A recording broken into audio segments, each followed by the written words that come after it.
we're going to knock this out tonight. So,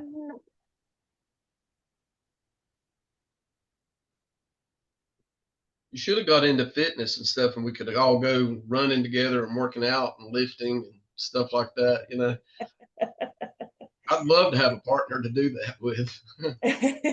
we could have done a little yoga session here in class I together. don't know about yoga. That would be that. You got to wear what, leotards? No, You you don't wear have whatever to you wear want whatever to. you're comfortable in. That's what I love about yoga. You do you. You know. My husband did yoga way before I met him, and then kind of stopped after we started dating, and then children and everything. But his dad is a step below teaching. He doesn't want to be a teacher, so he just does everything else. And my sister-in-law, is a certified yoga teacher too. Nice, nice. You sit around with your hands together and going, yep, yeah, all the time. All the time. No. Somehow I can see you doing that. I don't know. The chanting part is kind of weird, but you don't have to chant. That's the fun thing about yoga. You do you. If you Wait don't a want to minute, you chant, do it? Oh yeah, you can find any variation you want. It's amazing what all you can find out there. I was picking. No.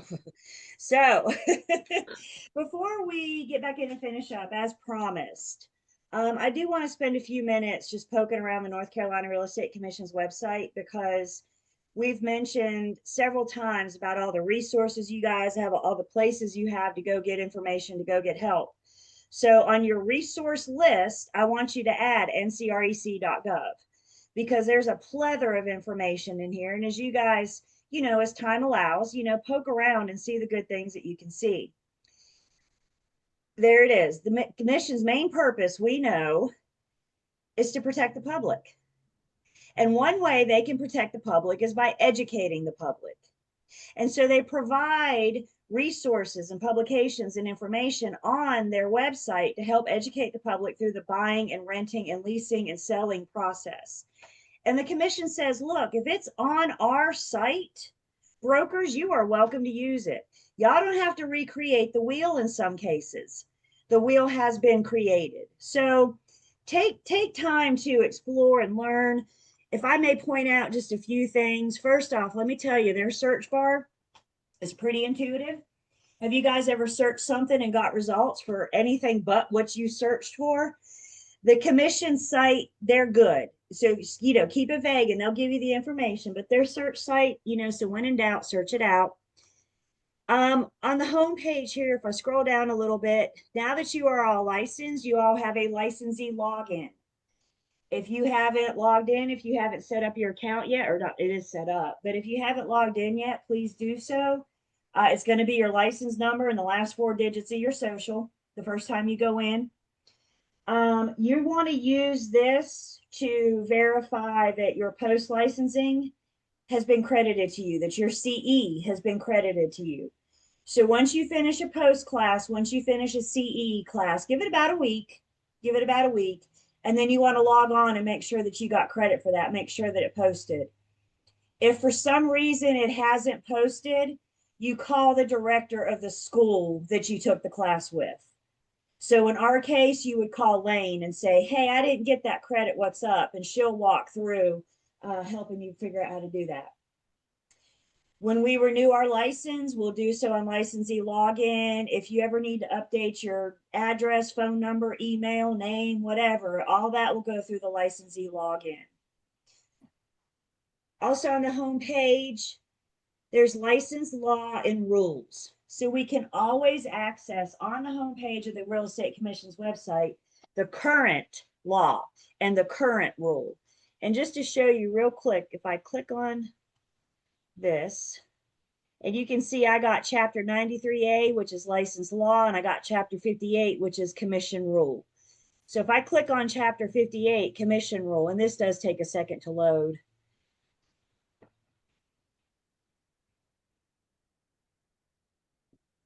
Is the anticipation killing you?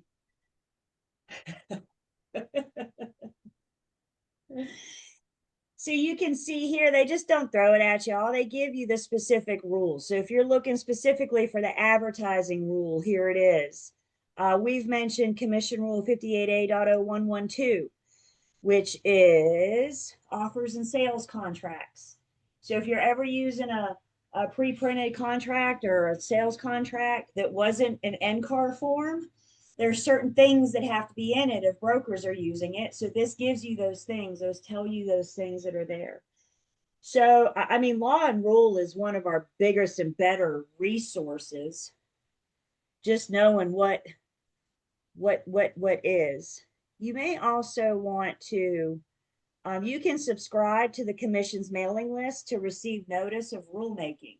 So any proposed rule changes, you would be notified. Sometimes with proposed rule changes, or they'll do the public hearing. So they'd have information about when that public hearing is, so we can weigh in on those rule changes as well. So you may want to consider subscribing to that, so you'll get notified when laws and rules do change. Are you guys getting the e-bulletin? It comes out the last day of the month. So we would have gotten it April 30th. If you're not getting the e-bulletin yet, you can sign up to get it, and you sign up to get it here under publications. You can subscribe to e-bulletin. So they send you an email on the last day of the month. They'll send you an email that has, you know, information that they want to get out to all the brokers. Of course, the disciplinary actions, those kind of things. So make sure, it's one thing to subscribe. It's another thing to actually open it up and read it. But they're very current, very relevant topics, that monthly bulletin. Of course, we all go the disciplinary action first, but there's also always good stuff. And even reading the disciplinary action, you know, learning what people are getting in trouble for. Some of it is very common run-of-the-mill stuff that's happening. So it may help you learn that may not be the way to handle it. So subscribe to that e-bulletin. Also under publications, I'm getting ready to sound a little redundant here, but if I go publications, and if I click on this tab, it takes me to a great resource. Here's the commission's disclosure form. So there's our MOG, our PODs, working with real estate agents, some guides. So here's your square footage, safety, etc. But this is my favorite part of this section. There are a ton of Q&A brochures. You can order the nice glossy brochure. I don't know how much it is, or you can be frugal like me and download the PDF. So if you have buyers, maybe that aren't sure of, that's what we want, text only, that looks a little bit better. So you can get the brochure like this, or you can just get the, there it is. Yeah, Kara's got the glossy, fancy brochures that cost money, or you can be frugal like Julie and get a PDF that's free. I can Lane email sent them to to my me. guys. You did that for you. Lane sent them to me. So Lane did. Yep. yeah. I got them For too. one of my glasses. Dave's got Yep. them too. Good. You know, you very well may be working. I mean, there's real estate closings, condos and townhomes. Here's due diligence for residential buyers, earnest money deposits. So you're working with a buyer that's having a hard time understanding this or the process. Poof, there's a Q&A brochure right there. We can use that to help them better understand and have something to put in their hands. Home inspections, offer and acceptance, coastal, residential, renting residential, subdivisions. I mean, seriously, why test your well water? You know, so a great tool here. You can search past bulletins, update topics. There's our manual again, da da da da da. So publications is a good one. And then of course, the other good one is just resources. Depending on something specific you're looking for, maybe about timeshares or whatever. They got a video library. You can find different videos for, you know, brokers, consumers. Let's see what the consumer videos are. I know one of them, I know one of the consumer video is how to file a complaint. We don't want to send that video, but yeah, they have a video to help the consumers file a complaint against me and you. So here's a video on the home inspection, you know, timeshares, you know, just whatever. So again, poke around, play around. There's really good stuff in here. Again, as you guys are new and getting into it, it can be overwhelming. It's a lot of information. Can we all agree with that? It's a lot of information. And the first transaction you have is going to feel like, what am I supposed to do with all this information? But as you do another and you work through it, it's all going to come together. But just don't forget that the commission's website's here for some of those resources as well. You guys played around any? I know you guys said you're getting the e-bulletin, right? Make sure you're definitely getting that. Gabe's played around a little bit.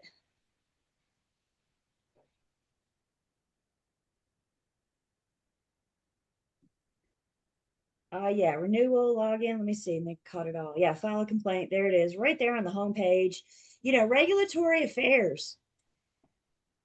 Got a question? Not sure about the law and rule? Don't know? Not sure about your licensing issues? Anything? Call them. They'd rather you call them and get the answer up front than do it wrong, mess up, and have them have to follow you around for disciplinary actions. That makes sense? Call them.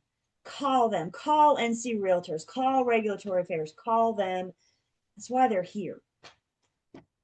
You can also, they have Follow Real Estate Commission on Facebook. They throw little tips and tricks out, or whatever your social media platform is. They throw little tips and tricks out, so you can subscribe to those as well. There's the countdown. CE countdown. Yeah, y'all don't wait till 12 days, 6 hours, 32 minutes, and 22 seconds to do your. I know you don't have to do it this year, but next year y'all don't wait until, you know, it's late. We're getting close. Jeffrey, you did, don't you? You had to do your CE, right? This year. Yeah. Yep. Are you done?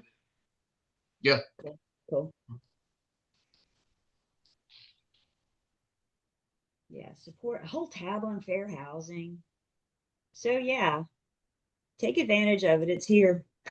Like I said, you don't have to recreate the wheel. The wheel has been created. All you got to do is just roll it out, roll it on. So there's that. ncrec.gov.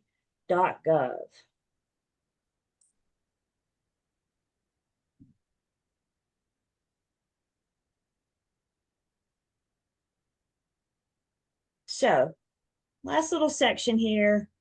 A lot of this is going to be a good review. Still going through the material, of course, not the official review, but several of this stuff we've seen before.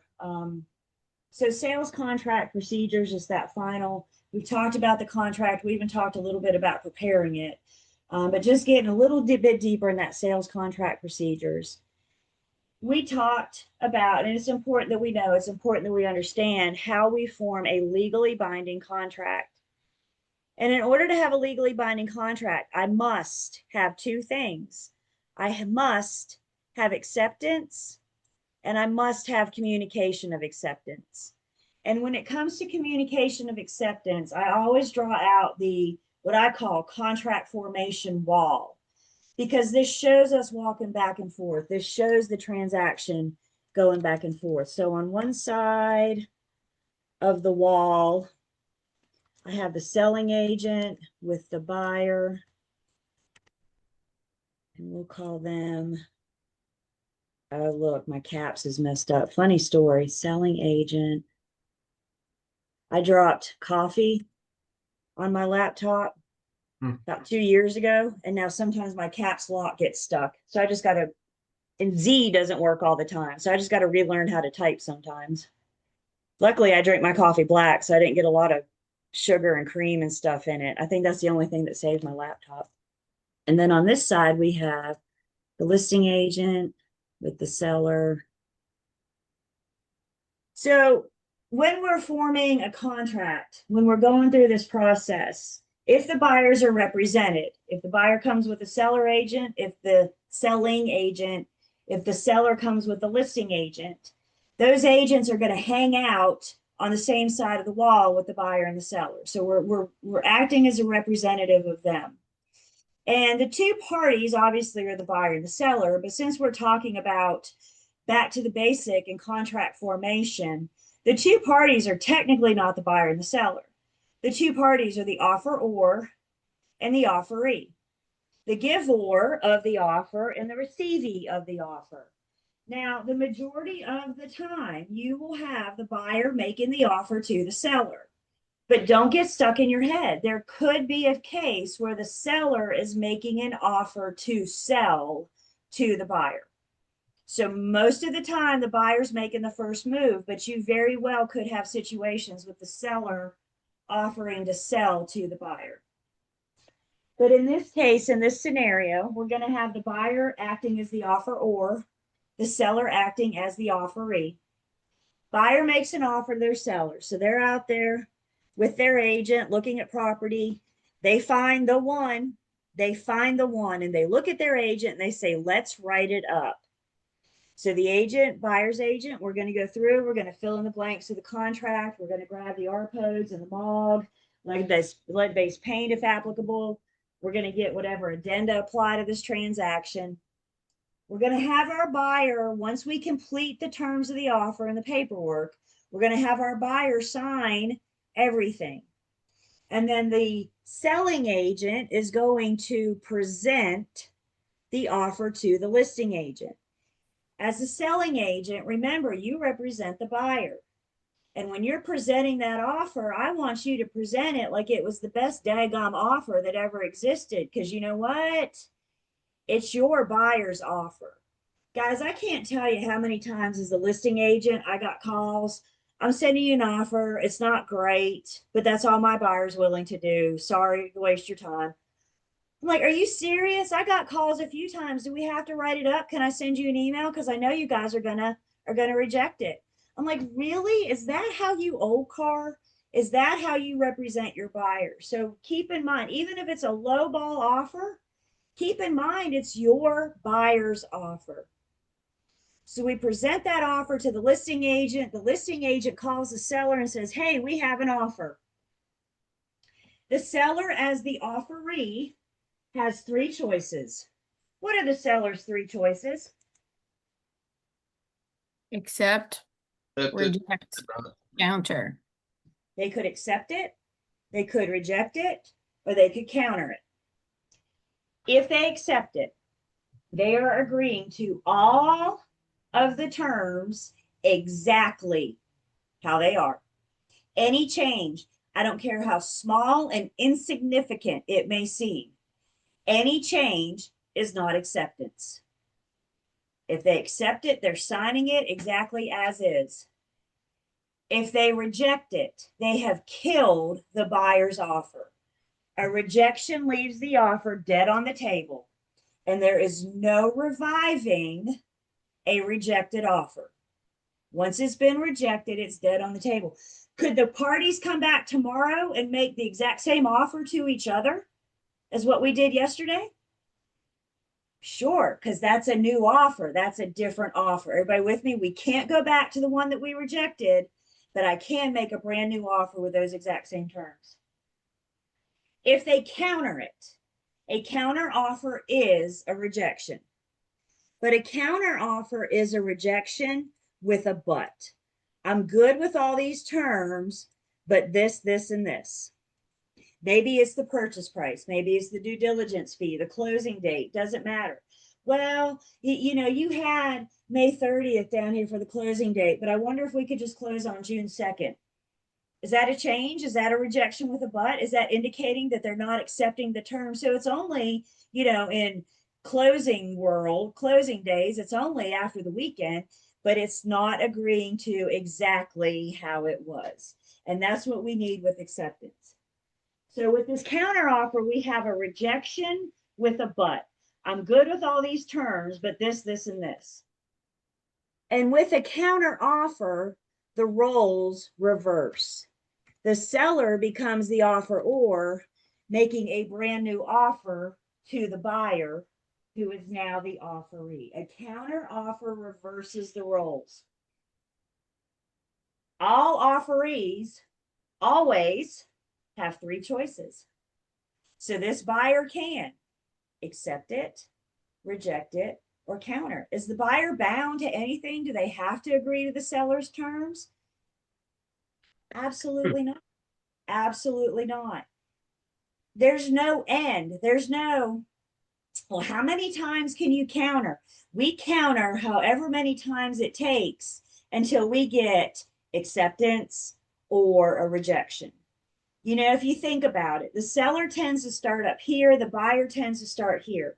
And hopefully every counter offer gets us a little closer and a little closer together. And at some point, we're like here, we're so close, but we're like polar opposites at this point, right? And if they can't come together, if they can't come to terms, somebody's got to reject it. And that whole offer, that whole process is dead on the table. But if they can come to terms, then we have acceptance. So let's say seller is countered. They said, I'm good with this, this, and this. The listing agent will contact the selling agent and say, we have a counter. Here are our terms. The selling agent says, great, thank you. Let me call my buyer. Calls the buyer and says, these are the terms. This is the counter offer. And the buyer says, I'm good with that. I accept it. Now, you and I know, just to be sure, what do I have if I have verbal acceptance? I got nothing. I got nothing. So your buyer says, I'm on the road. Yeah, I accept. I'm good with all that. I'm on the road, but I'll sign it as soon as I get home at 6 o'clock. At that point, what do you have? An offer. You're still back at a counter offer, aren't you? You don't have anything else. Y'all be careful not to call the other agent until you know it's been signed. Head bobs? If I don't have signature, I don't have anything. And again, on my way to sign it and actually signing it are two different things. What if they get home and the kids and the dogs bombard them and they forget because they got to make dinner? Or Kara knows, you know, or heaven forbid, what if they get stuck in traffic because there was an accident? They don't get home until later, right? Anything can happen. So we don't have anything until we have acceptance. In the real world, when that other agent calls you and says, my guys have accepted, your knee-jerk reaction needs to be, don't even think about it, just ask, did they sign? Because there's a big difference. And I don't assume that everybody uses that word appropriately. You and I know, but I don't assume that everybody uses that word appropriately. So I want to verify. I'm glad they accepted it, but did they sign? So in this case, our buyer has signed the counteroffer. So we have acceptance, we have written acceptance. The buyer calls their agent. The buyer calls their agent and says, we've accepted, we've signed. Did that communication cross the line? Are we under contract yet? No. You can talk to anybody you want to that's on this side of the line, but that's not the contract formation piece. So the buyer calls their agent. We're all still hanging out on this side. And then the selling agent calls the listing agent and says, my guys have accepted. Do we just cross the line? Congratulations, folks. We're under contract. I had my I had my acceptance, and then I had my communication of acceptance cross the line. And this is where you and I have some kind of time and date stamp that shows when I was told my guys have signed. I'm not telling you I have the offer, the signed, at this point, contract in my hand. What I'm telling you is the fact that I have been communicated, I have been told that it has been signed. Maybe I got a text and the agent says, I'll email it to you tonight when I get home. I'm under contract when I got that text because that communication, I'm not delivering instruments. I'm communicating acceptance. I'm communicating the fact that it has been signed. Listing agents, what's your very next step? Before you do your little mini celebration, what you want to do? Call your seller and tell them, congratulations, we're You need under to let them contract. in on the good news, right? They don't know yet that they are officially under contract. They think they're close, but they don't know yet that they're officially under contract. Communicating to me and you is just as good as communicating directly to the client. So you call your seller, and this call is not a, are you sure? This call is a, congratulations, you are officially under contract to sell your home. Where do we go from here? So that legally binding contract, again, we have to have those two things. And this is not specific to real estate, you guys. This is basic contract law. We have to have an offer is made, considered, it's eventually accepted, and then communication of acceptance is delivered to the other party. Communication of acceptance crosses the line. Questions?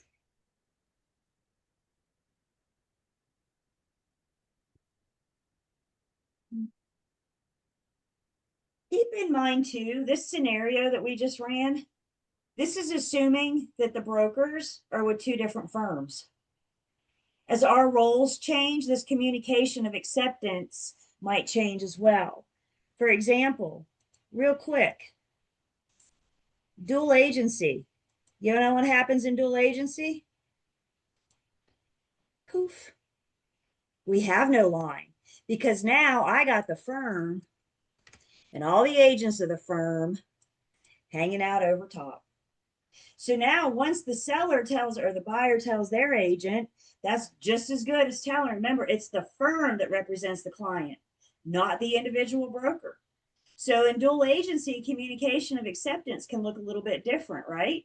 So once the buyer calls their agent, haven't they communicated acceptance with the firm? Congratulations, folks. We're under contract.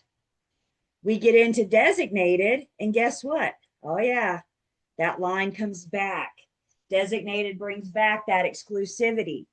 Designated brings the wall back. So as we go into these transactions, we need to know what our role is. We need to know who we represent. Ooh, this is a good one. What about seller sub-agency? Oh, no, don't do that. Okay. What about seller sub-agency? Now I got offer ors and offer e's are getting a little mixed up here. Now I got buyer that chose to hang out over here all by themselves. And then I have my seller sub-agent over here with us. Who you represent as a seller sub-agent? It's in the name. Who do you represent? Who's got your best interest? It's the seller. The key to seller sub-agency is the buyer is a customer and they chose to go that route. You're communicating with the buyer, but when you call the listing agent and say, my guys have accepted, the listing agent, there we go. I'm sorry. The listing agent calls you and says, my guys have accepted.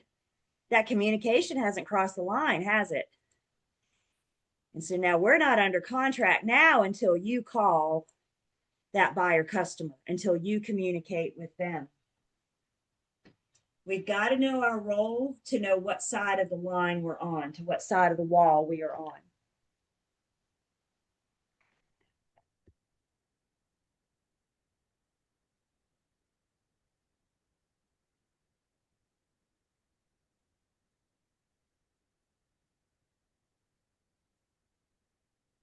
Let's see, here's another Q&A from NC Realtors. I'll let you guys read that and then we'll talk about it.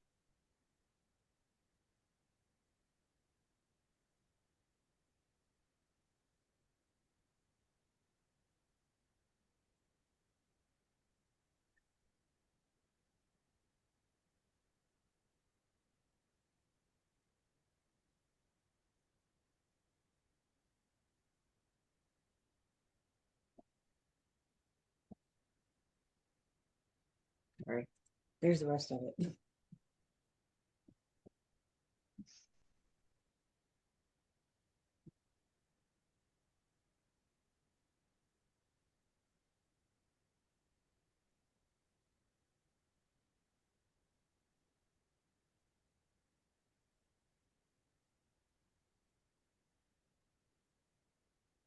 Gabe's shaking his head no. Gabe's going, no, this is not okay. Guess what? Our legal legals at NC Realtors said the exact same thing. The response was no, it's not okay to leave information blank in a contract.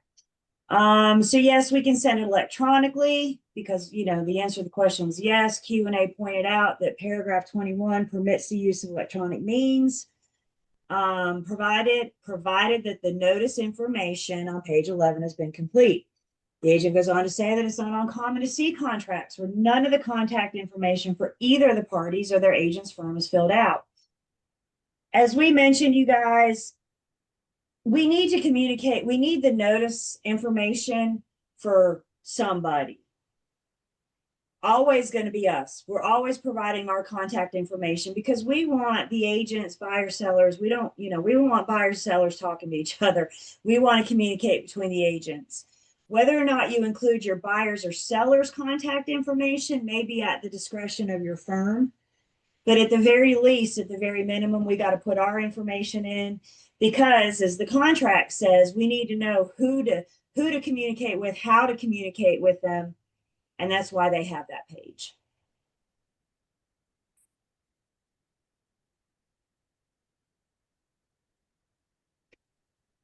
So let's say we're doing a transaction together, and on the notice information, I give you my phone number, but for my email address, I put N/A. What is the acceptable way to communicate with me? Phone. Period. End of story. Everybody with me? Because I didn't provide you with my email. And that's what this is saying. Now, as a broker, I'm going to give you everything I got. You get my phone number, my email. If my office had a fax, I'd give you that too, because I want you to get in touch with me. But just be careful if you choose to NA something. That's exactly what you're saying. You're saying, I don't want you to communicate with me this way. That's what we're doing with the notice information, is letting them know how we want to be notified, how we want to be communicated. Kind of leaving a voicemail is acceptable, correct, Yeah. as well. Yep. Because we got to, that's the thing. You know, if I call you and you don't answer and I don't leave a voicemail, then I didn't communicate. So we can leave a voicemail. I'm a bigger fan of text and email first, because then I got a date and time stamp. I got my documentation. But it might be care that I call you and leave you a voicemail and then followed up with a text message just to be sure that you got it. But what put us under contract is when I left you the voicemail, because that was the first time the communication crossed the line. The text message is a follow up. By the way, I'm like one of those little annoying natty things until you respond to me. So if I'm telling you we're under contract, you just better go ahead and respond to me, because you're not going to get done hearing from me until I know that you received that communication of acceptance. I'm just saying. so acknowledge me. If not, I'll keep going, because I want to be able to tell my guys that we're good. So like we said, any change to an offer is a counter offer, which is a rejection of the initial offer.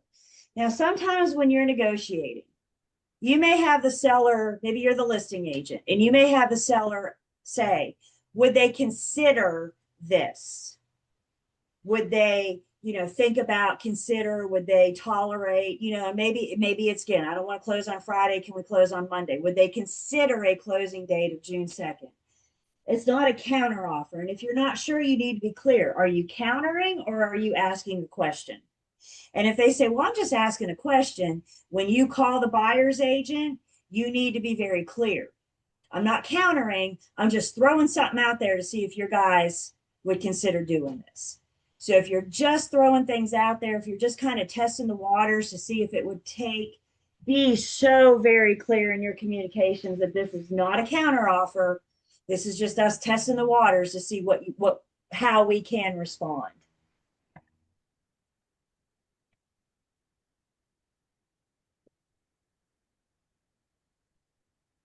I mean, you don't have to answer them either, though. You can just say, put it in writing.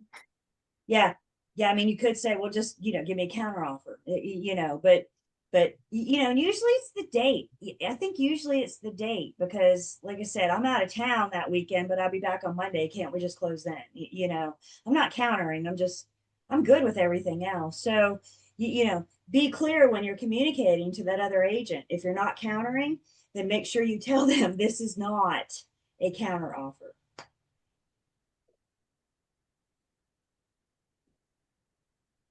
We got a commission rule that addresses offer delivery requirements. When it comes to presenting offers to sellers, what is my offer delivery requirements? Immediately.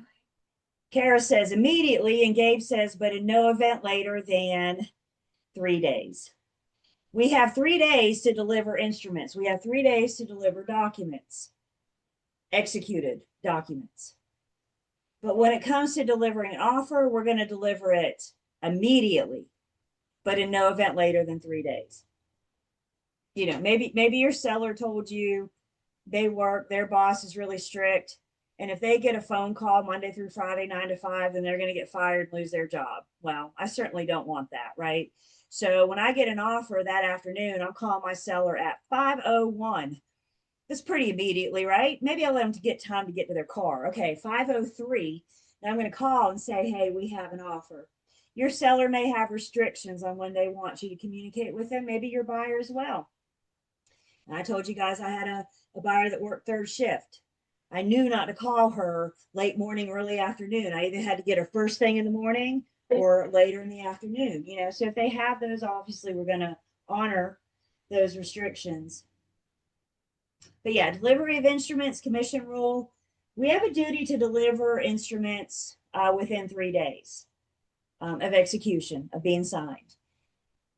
An instrument is just defined as any document related to this transaction.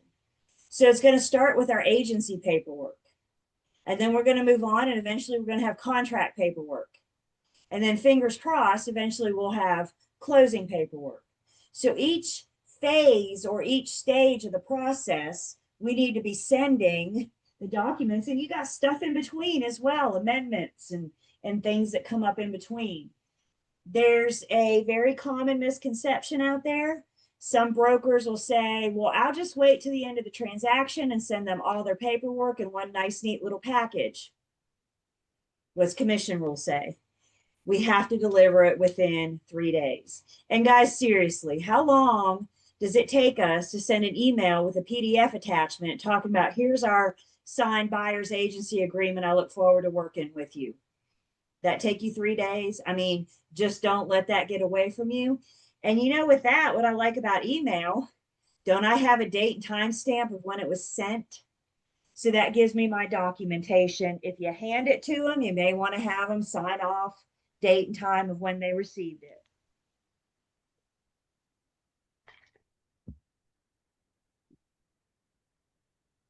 Don't most of the electronic things just automatically send you a copy once you sign it? I'm going to say it depends on the platform. It depends on the form. It may depend on how the form's set up. So when they sign it, they may get a copy, but they may not have the copy of when the other party signed it.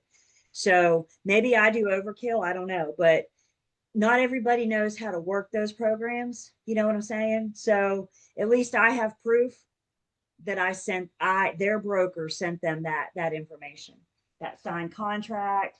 And again, even the closing paperwork. Now that we have all these instruments or all these records, I got another commission rule that addresses retention of records. And it says we have to keep everything for how long? Ooh, I may need a tiebreaker, Jeff. What you think? You want to weigh in? One says 5, one says 3. I think it's, give me a second.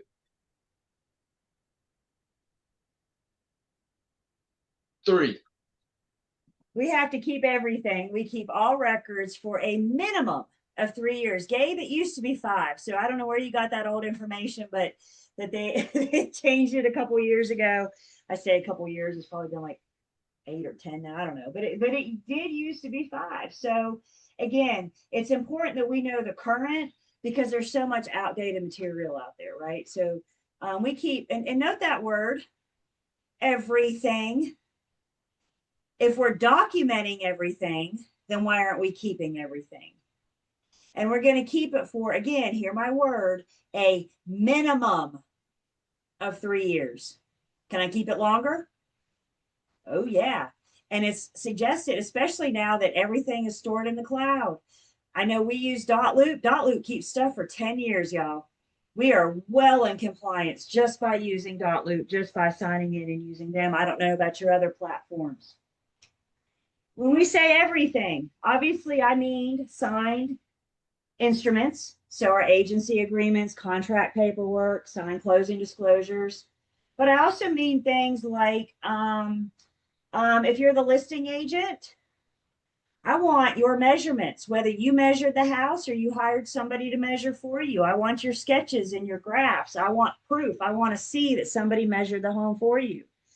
When you ran your CMA, you want to throw a copy of your CMA into your folder so you can show, you can say, this is the date and time on the CMA when I was discussing listing price with my seller, or I was discussing offer price with my buyer. I mean, bonus points if you get your party to initial off on it too, right? Showing that they saw it on this date and time. Advertisements. If you put something on social media, take a screenshot of it. House for sale, call me to assist with your brokerage services. Remember, all those ads, you have to run it under the firm's name because it's the firm's client. You're advertising your services under the firm's brokerage firm, but you want to keep those ads, your records, your advertisements. Text messages, emails of importance. Now, I'm not saying you need to keep every email or text messages, but if something of importance to this transaction, keep it. If we're documenting everything, then why aren't we keeping everything?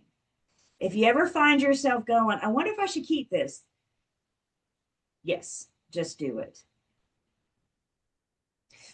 What about rejected offers? What if you're the listing agent, you get 10 offers and only one of them can go under contract, right? So what about those other 9 offers? Do I have to keep those? Yep. Yes. Oh, yeah. What if I'm the buyer's agent and we make 3 or 4 offers before one gets accepted on a property? Do I have to keep those? Yep. Oh, yeah. That word everything pretty much sums it up. Yes. We keep everything for a minimum of 3 years. And seriously, you guys, with the cloud storage, I mean, thank goodness we don't have to worry about file cabinets anymore. You know, you talk about when I started in real estate, we had the file cabinet room, and it was about as exciting as it sounds. And making that transition to the cloud, we got so much more in the cloud than what we ever had in our file cabinet room. Questions or comments on those couple commission rules, delivery of instruments and retention of records?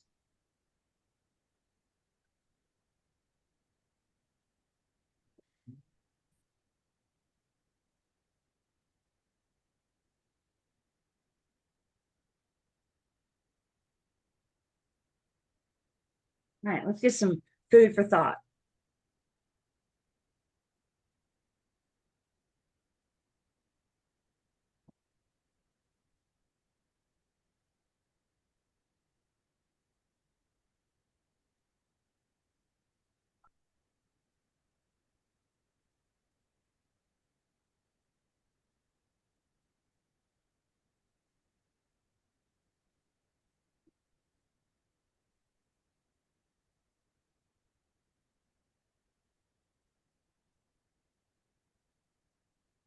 Is the listing agent right? Is this a permitted action? I say no. Why would you say no? It's an offer. What offers do we deliver? All. All offers. Isn't an oral offer an offer? Isn't an offer when your seller's already under contract an offer? Isn't a lowball offer that's just going to make your seller mad? Isn't that an offer? All offers. Guys, I'm not the one selling this house. They need to make that decision, and they can't make that decision until they see it. I had a seller once, and when I was getting ready to list his home, he told me, I don't want to say, I think I want to list it for 180. I'm making numbers up. I want to list it for 180. And he said, all right, let's give that a try. He said, Julie, due to my financial situation and things going on, we'll try 180, but I cannot sell this home for anything less than 150. I've got to get out 150 just to get out from it. If you think you can sell it for more than that, then let's do it. But if you can't, then I can't. And so I did my CMA and crunched my numbers. Said, I think I could sell your house for 180. He said, cool. The man was pretty adamant about his limit. The man was pretty adamant about what he could accept. We went on the market. Guess who got an offer for less than 150? That's called Murphy's Law, right? That's the way it goes. You think I just rejected that flat out? But my seller already told me, that he wouldn't accept that. Does that make it okay? Does that give me the right? No, you still had to tell him. I still had to tell him. So I called the guy when I got that offer. I said, hey, we got an offer. And he went, yeah. And I said, simmer down. It's less than 150. He said, I can't do it. I said, awesome. Have a nice day. The conversation was like literally like 36 seconds, right? It took me that long. But who rejected that offer? Who made that decision? He did. He did, not me. And I told him, I know. But guys, what if his financial situation changed last night and he had to sell the house no matter what? And he just hadn't called me yet and told me, and then he found out I rejected an offer on his behalf.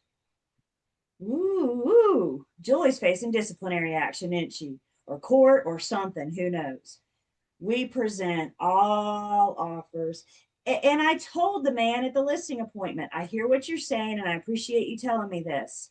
However, I have a duty to present all offers to you. So if I get anything less than 150, then I need to call you real quick so we can discuss it.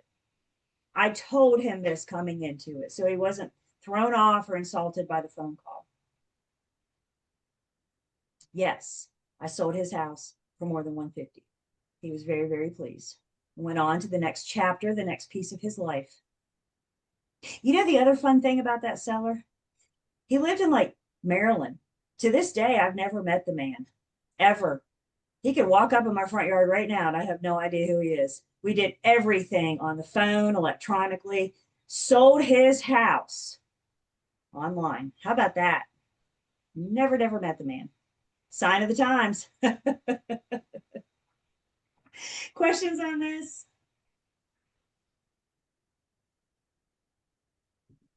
All right, one more for discussion.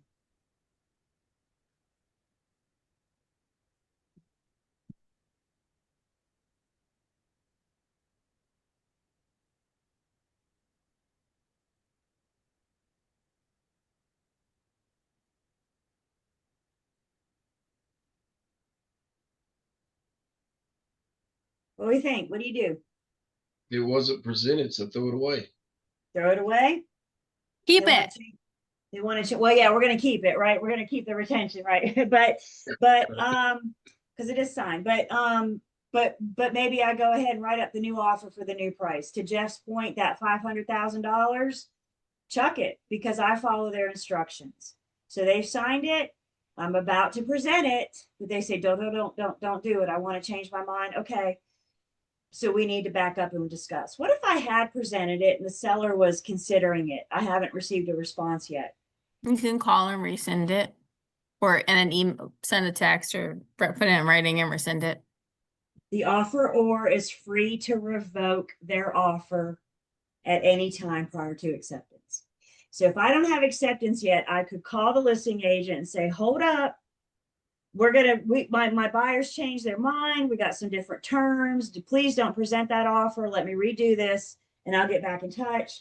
We know how that's going to look to the listing agent, the seller that already received the first probably higher priced offer. Let's go ahead and say that. But in this case, they've never seen it. So I can back it up. I can redo it. I can change the price and then submit it when they're good. It's just so important that we know that we follow their instructions. They are the boss. And while I know that we all want to get to closing, if they don't, they are the boss. They make the decisions here. Questions or comments?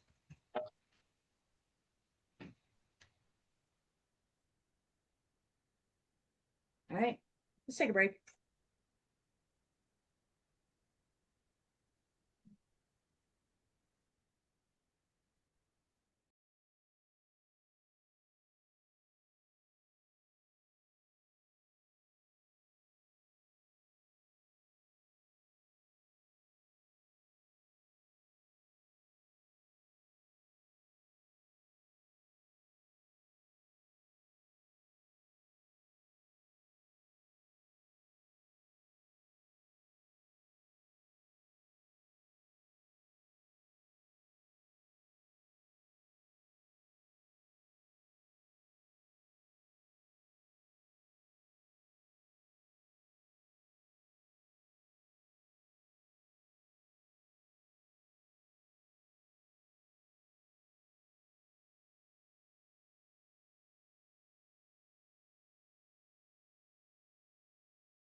So you're gonna take it Friday or Saturday?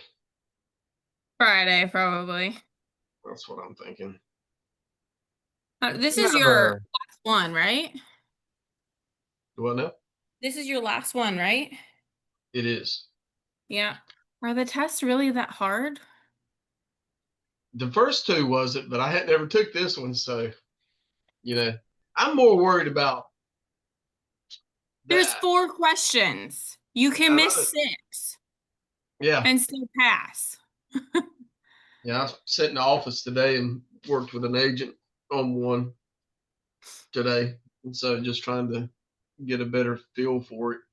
She says, I haven't seen these and I thought, wow.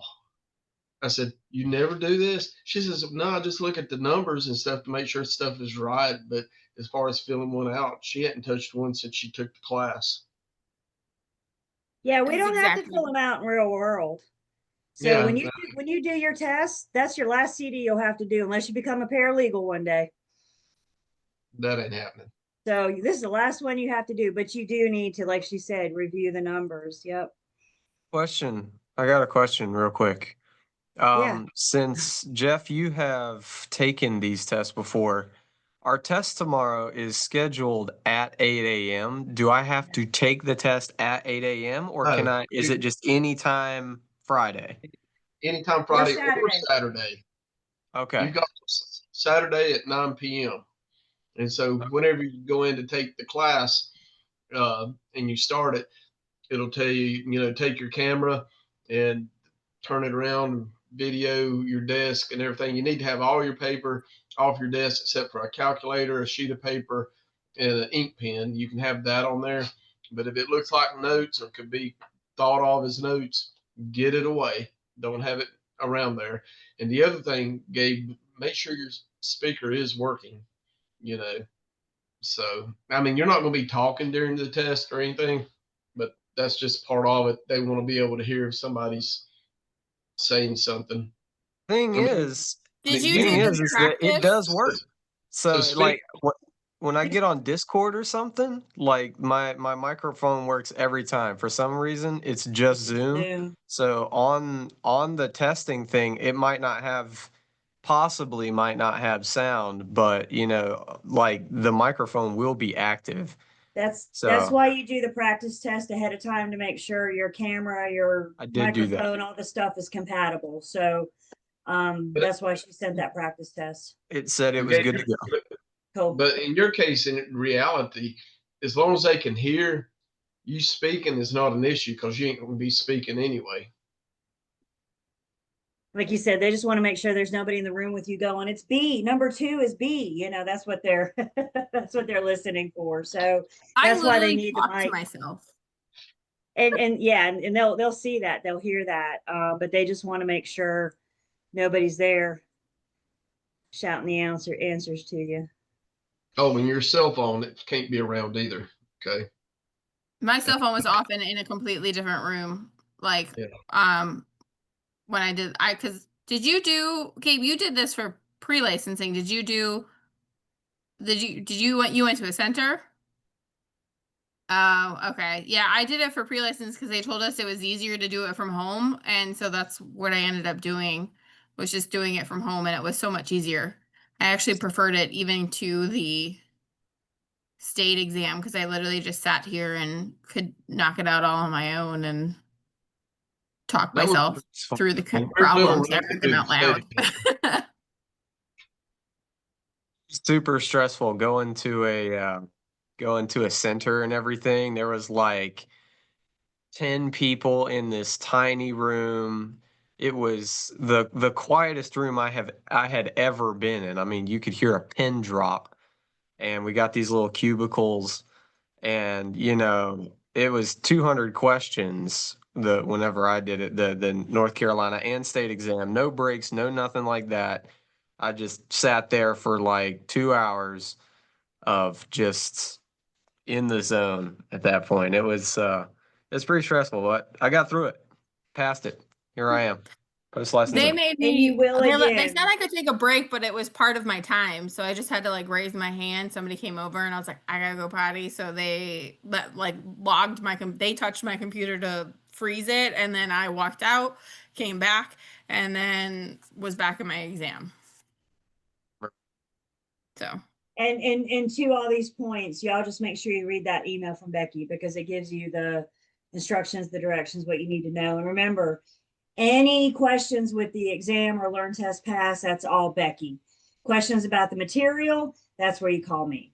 But you guys call me Friday or Saturday and say, hey, this link's not working or this isn't looking right or whatever with learn test pass. I'm telling you right now, what I'm going to tell you is call Becky. I've never seen that part of it. You know what I'm saying? So I can't. So, and I could spend a whole bunch of your time trying to troubleshoot, or I could just send you to Becky, who is going to know because she's so good at what she does. She knows learn, test, and pass. She sleeps it, breathes it, eats it, you know, everything. So she'll be able to answer that pretty quickly. So Does she work for the real estate commission or who she works for learn, test, pass. I emailed her when I first got it because I was like, by the way, I thought this was spam because they spelled something it was the European way. And she said it's a company based in, I think it was Australia, so that's why it was spelled because there was a letter misspelled, and so to me it was spam. But she was like, "Yeah, they're based in Australia, so that's why." I was like, "Oh, okay, makes sense now." So yeah, and you know, just you know, the big thing is just make sure. By the way, it is 3 hours. I did get that while we're here. I did get that. So we got that confirmed this morning. But yeah, the big thing is doing the practice test, which you said you did, and everything checked out. And then you know, just setting. You get from 8 a.m. tomorrow morning to 9 p.m. Sunday night, and Saturday night. Saturday? And at some point in that 2-day window, you take your test. One sitting, 3 hours. So you're not going to answer 10 questions and then take a break and come back. Everybody with me, right? It is one sitting. So when you have 3 hours set aside in that 2-day window, you know, some of us do better in the mornings. Others do better late at night, you know, pre-licensing all that. You mean I could take my test at 2 o'clock in the morning if I want? Yeah.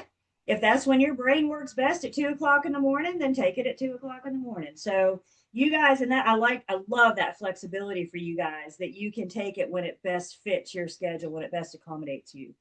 And I think if you've not done it by like Saturday morning, afternoon, then you're going to get a reminder email from Lane and or Becky.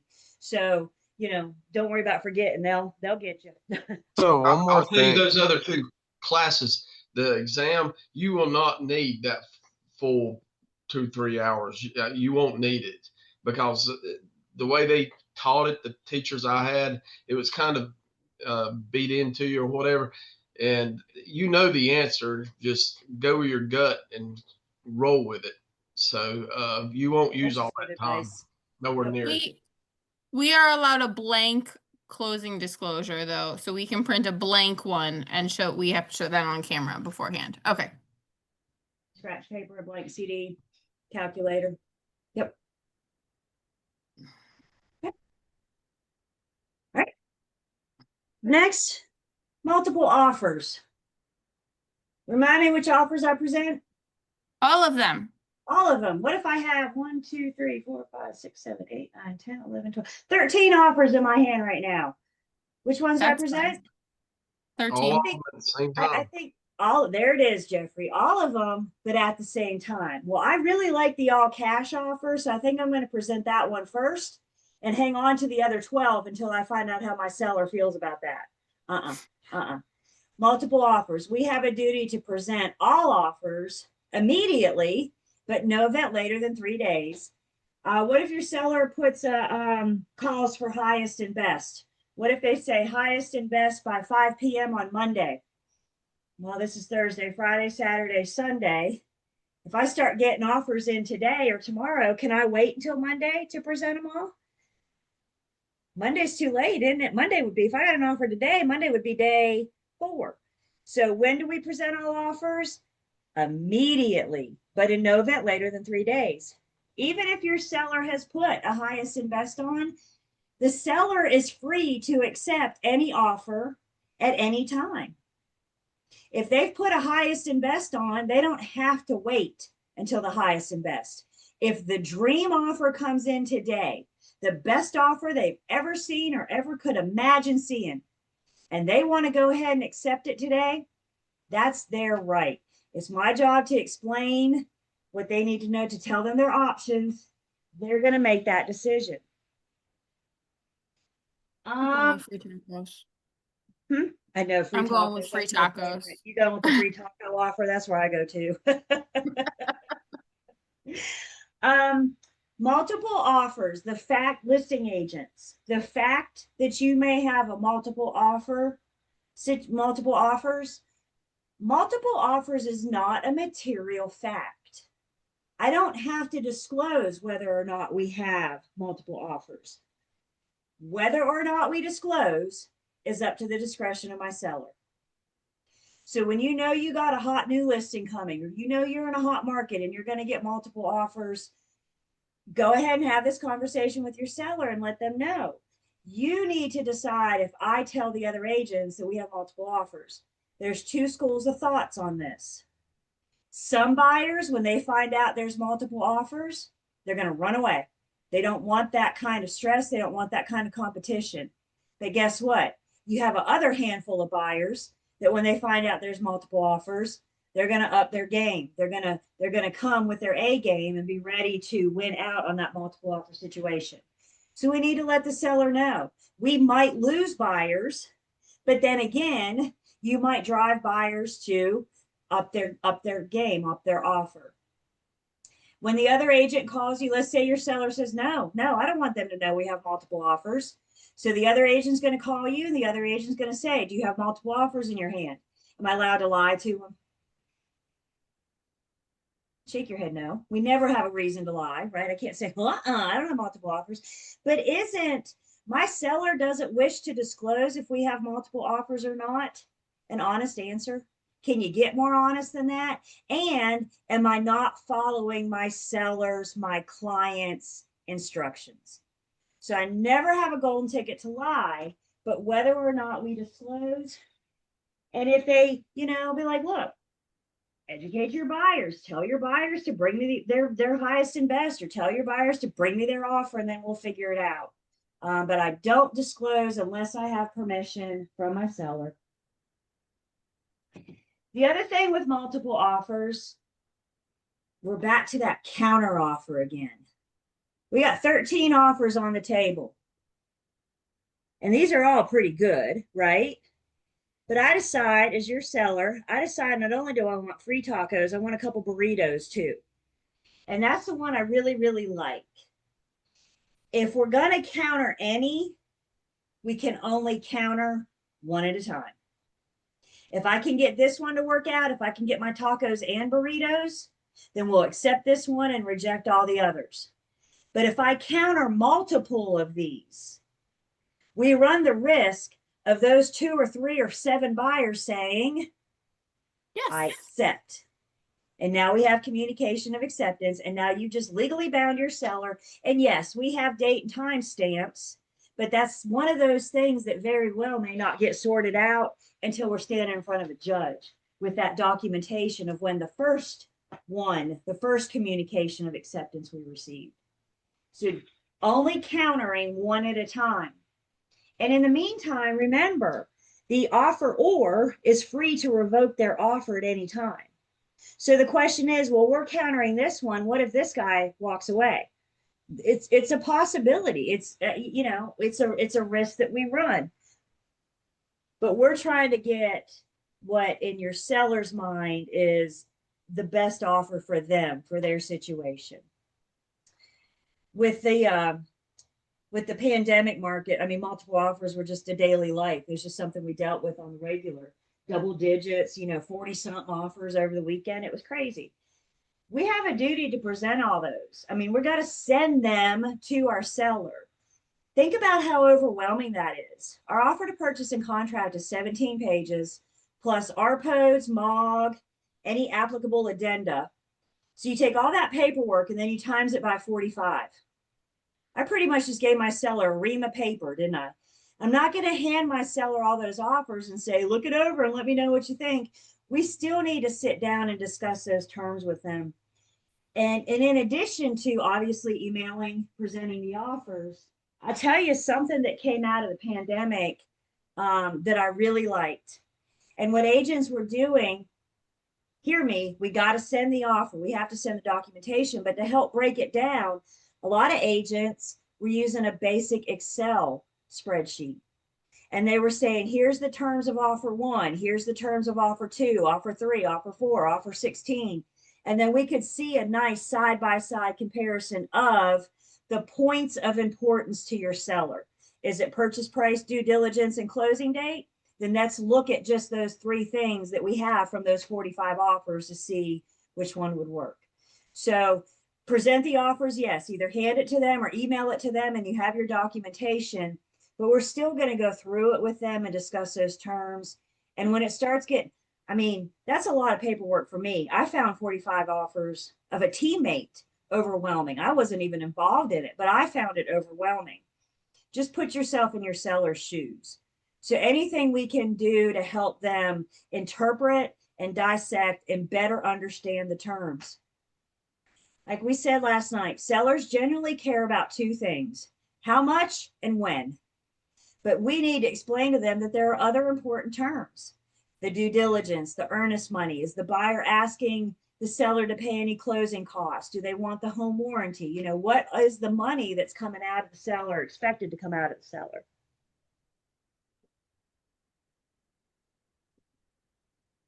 In multiple offers, well, with any offer actually, but specifically with multiple offers, we have a form, and it can be helpful when dealing with multiple offers. Y'all, it can be helpful in dealing with offers. Everybody hearing me? Offer.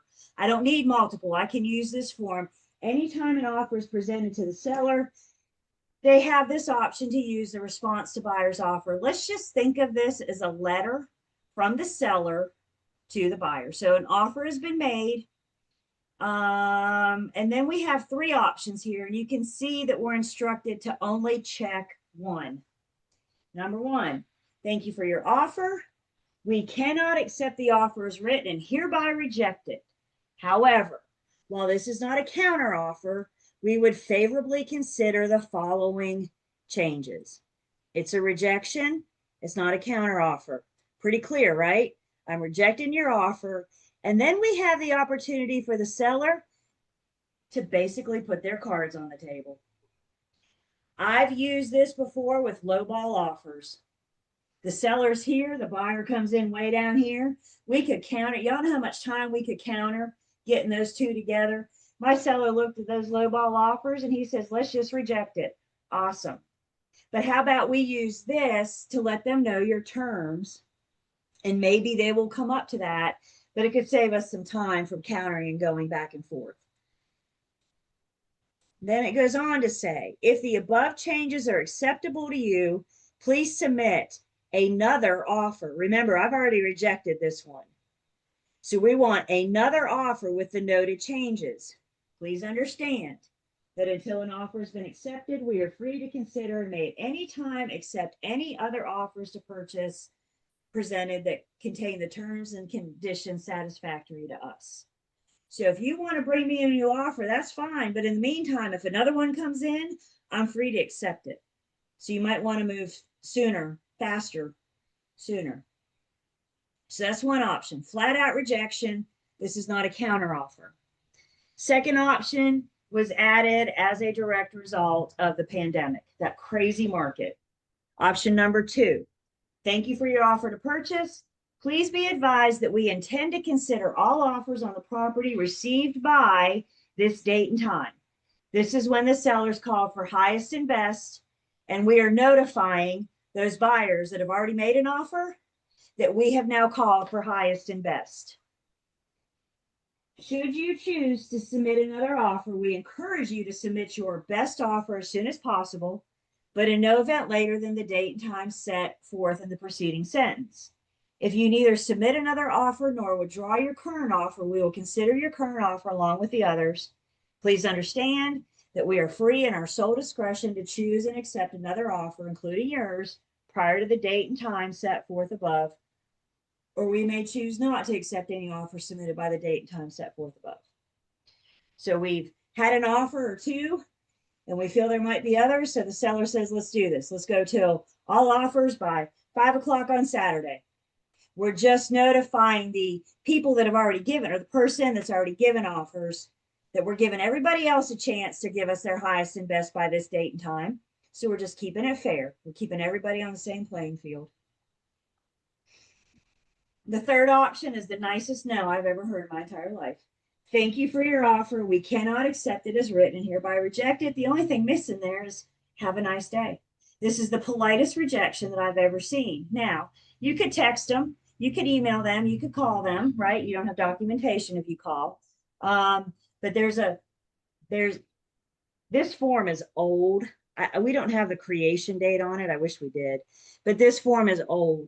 And you talk to seasoned agents that have been doing it for 40 years, for example, this is how they responded every single time. They use this letter. We've done away with it. It kind of went away into the night, but there was new life breathed into it in the pandemic. And now we're starting to see a little bit more. So you could use this as a flat out rejection, or you can text, or you can email. It's up to you. And you'll notice here that only the seller has to sign it because they are the ones that are responding to the buyer's offers. I'll be right back. Okay. Response to buyer's offer, if you're keeping up with numbers, it is 340T. And it's a good one. Questions on this one?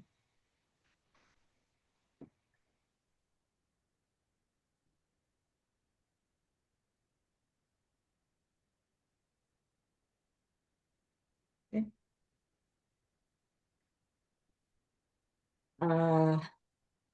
So yeah.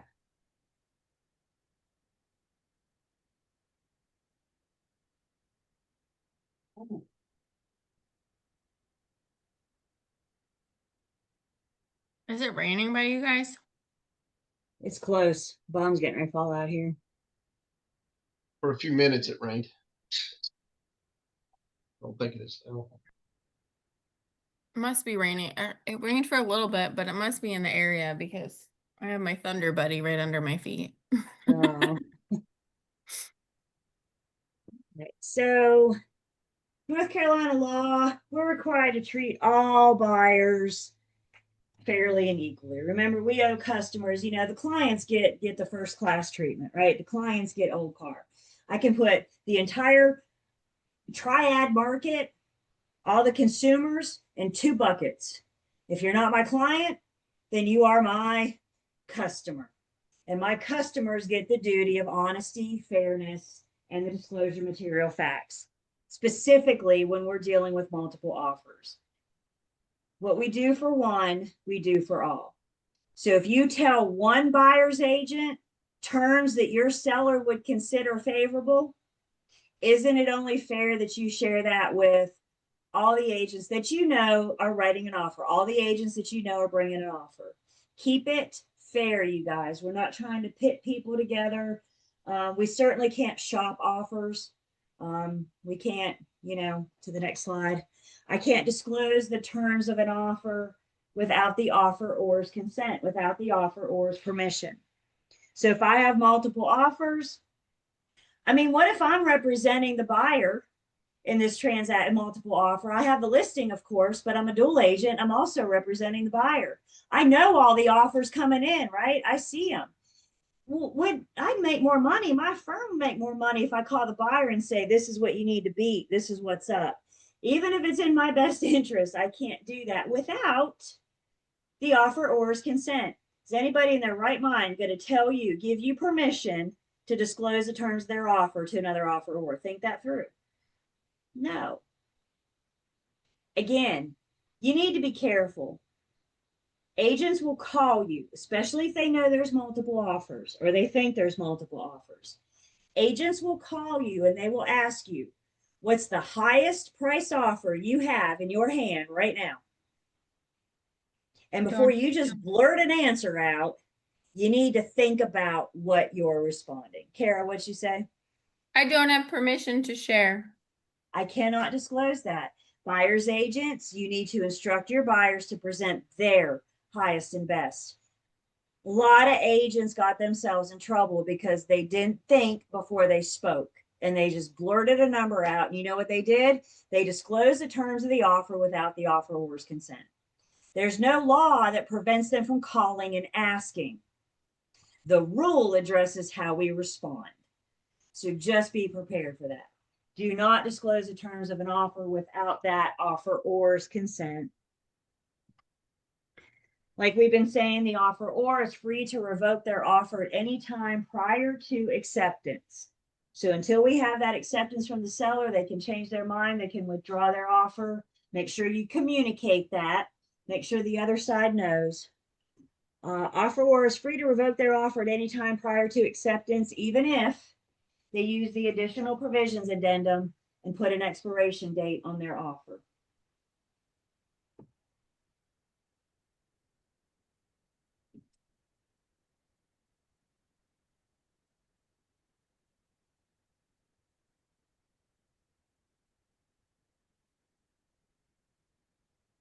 So let's see, pros and cons of notifying others. I think anybody have other pros and cons? We had really either going to lose some buyers or you're going to get other buyers to up their game. Let's be some other pros and cons.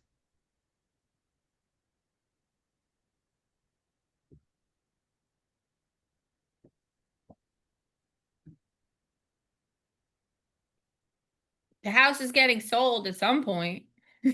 Yeah. Getting sold at some point. I mean, I don't know, talk about upping their game. If they find out, what if they really, really want it? And they find out that other people want it too. Or what if they kind of want it? We know how humans work, right? They kind of want it. We find out others want it. So by golly, I want it too.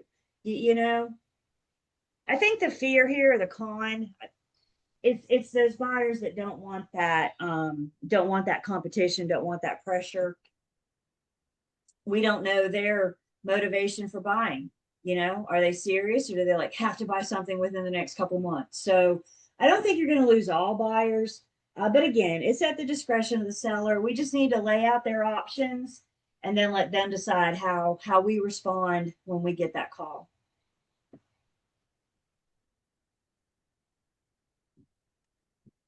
And then the last thing we said, that delivery of instruments, not specific to the offer, but delivery of instruments within 3 days. It could be electronic, snail mail, personal delivery, carrier pigeon, doesn't matter. As long as we deliver it to them.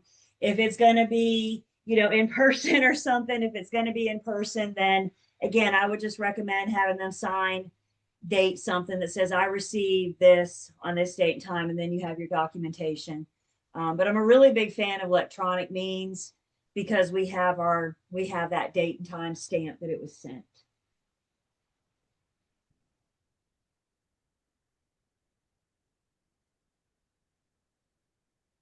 And that gets us through chapter 11. All about the sales contracts. Questions? I have a question. Sorry. No, go ahead. Okay. I did a Learn Test Pass question and it was something about sending the file to your BIC. What is the rules regarding that? Same thing. And that rule's a little out of date because once upon a time ago, I had to take the file folder to my office. So I got you to sign it on paper and then I had to get my BIC because it's really my BIC's client. It's my BIC's transaction. It's the firm's, right? Not mine. Today with dotloop, once I do something in dotloop, anything I do in dotloop, my BIC, my firm has access to that. So if you're going paper, what that's saying is, Carrie, you got to make sure you get it to your clients, but you also got to make sure you get it to your firm as well. So they have that for their records. There's really 2 sets of records, you guys. There's the firm's records and then there's our records. So make sure you're keeping up with your own records. One day you may leave the firm. They may or may not let you take their records with you. So if you have, everybody hear me? So if you have your own, there wouldn't be a problem. So there's two sets of records to consider, and that's all they're doing is just making sure that the BIC, if it's paper, that the BIC got theirs. So, Okay, yeah. so whenever I release my carrier pigeons, does the mailbox rule apply? Like as soon as they're in transit to the other clients, are we under contract? The mailbox rule only applies for snail mail. Mailboxes. That's what I Yeah. was thinking. So carrier So pigeon upon delivery, when they land, communication of acceptance. okay. I'll tell them I'll feed them good. They'll get there faster. They got to get there. You know. The last Gabe, those rule- smoke signals won't be seen on a non-windy day. That's right. That's true. I didn't even think Message in a about bottle, you know, right. that. Message in a We're not on the coast. Just get it there and make Mm. sure carrier pigeon and message in a bottle is in your notice information so that you can be communicated with that way. Take a picture. This is my Oh, carrier no. pigeon. Oh God, that's so funny. All right. Last little section, some alternate contracts, license and education issues, alternate contracts. These are things that, oh, I don't know, may come up, probably not likely to come up, but in the chance that they do come up, we need to know what to do with them. So some other alternate ways that properties can convey. And of course, this isn't all of them, but this just kind of gives us an idea of what some of them are. So the first alternate contract we have is something called an installment land contract.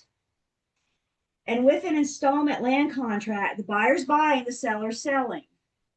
The buyer's going to pay the purchase price, but they're not going to do it in one lump sum. They're going to do it in installments. They're going to make payments to the seller. This is a form of seller financing. The difference between this and a purchase money mortgage is when the deed changes hands. With an installment land contract, the deed doesn't change hands until the last payment is made. With an installment land contract, let's compare this to, let's think about buying a house on layaway. We know how layaway works, right? You get your stuff, you take it to the counter, they check it in, and you make payments. Every payday, you go in there and make a payment. And you know what? When you make that last payment, guess what? You get your stuff.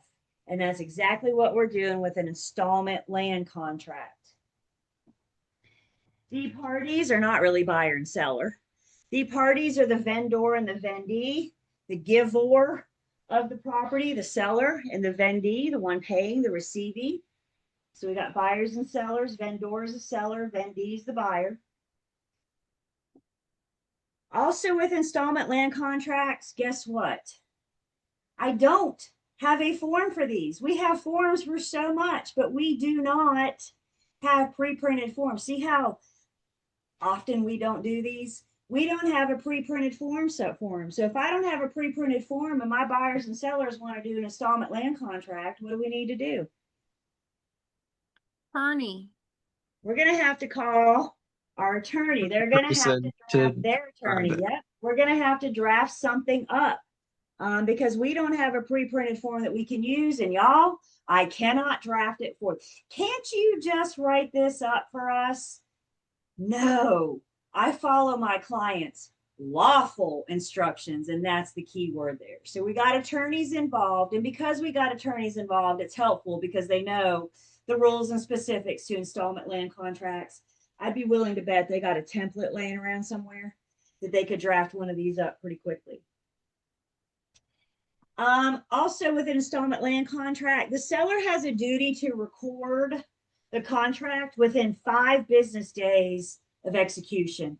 Again, we got attorneys involved now, so they know what's up. They know to do this.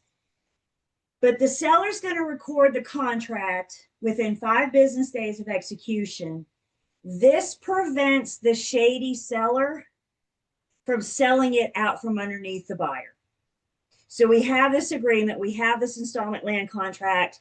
The shady seller says, well, I'm going to go sell it to somebody else. That somebody else's closing attorney does the title search, And you know what they find?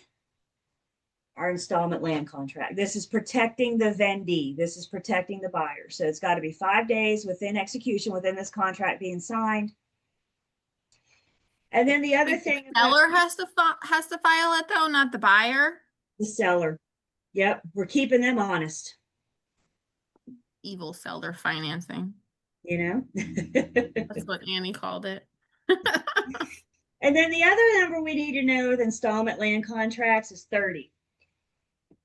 30 is how many days the buyer gets to cure default. So if they're late on one of their installment payments, if they miss one of their installment payments or they're late, the seller can call the whole note due, everything you owe me, and they've got to give that buyer the 30 days to come up with the money. And if they can't or won't, this contract is terminated. If the buyer doesn't move out willingly, then the seller's got a squatter and they have to go through summary ejectment to get them out.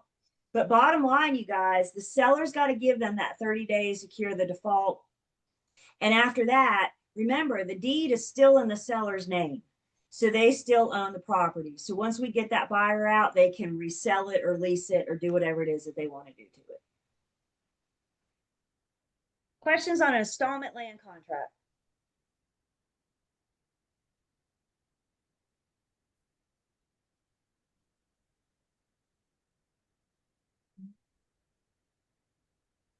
How do you kill that in the register of deeds if they were to default? Because it's still going to be there that they're buying it unless you make it go away.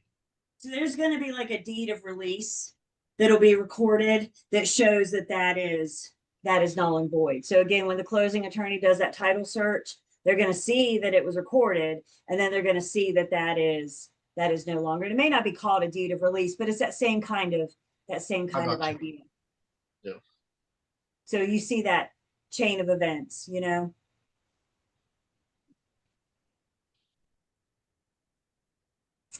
Another alternative conveyance method that we, I don't know, may come across. Gabe, you might come across this in commercial, actually. Very, very well might, because I do believe this is bigger in the commercial world. And that's something called an option to purchase. And with an option to purchase, the buyer has not agreed to buy. The buyer has not told you that they want to buy. The buyer has just requested the option to decide if they want to buy. So with the option to purchase, we are going to agree to all the terms up front. It's going to sound something like, if we enter into this option to purchase and I decide to buy, these are the terms that I'm going to buy. This is the purchase price, the dates, the fees, the deposits. We're going to agree to all that in the event that I decide to buy. So going into this, the buyer ultimately has to make a decision. They either buy or they don't. At the end of the option period, if they buy, that option to purchase has now turned into a contract. If they don't buy, both parties are done and we go about our lives. The buyer's not obligated to buy. They've just requested the option to buy. The option to purchase is our one example that I know of, our one example of a unilateral contract. And with a unilateral contract, only one side has to perform. Only one side has a promise. And in this case, during the option, the buyer has made no promises to the seller whatsoever. The only promise is made by the seller that says, I won't sell my home to or property to anybody else during this option period. The seller promises the buyer during this option period, I will not sell my property to anybody else. If the buyer decides to buy at the end of the option time, the end of the option period, then we have entered into a bilateral contract. Now I have a buyer that's agreed to buy and a seller that's agreed to sell and agreed. We've already agreed to those terms when we entered into the option. Another thing that makes the option to purchase so unique, it doesn't just have one form of consideration. It's got two forms of consideration. Form of consideration number one is the purchase price. If I agree to buy, this is the purchase price. If I agree to buy. But the second form of consideration is required, and it's something called an option fee. The option fee is paid by the buyer to the seller for this period of time, for this time to decide if they want to buy or not. The option fee, like I said, is required. It is the seller's to keep. If the buyer agrees to buy, it'll probably be credited to them at closing. If they don't buy, then they have paid the seller for that option.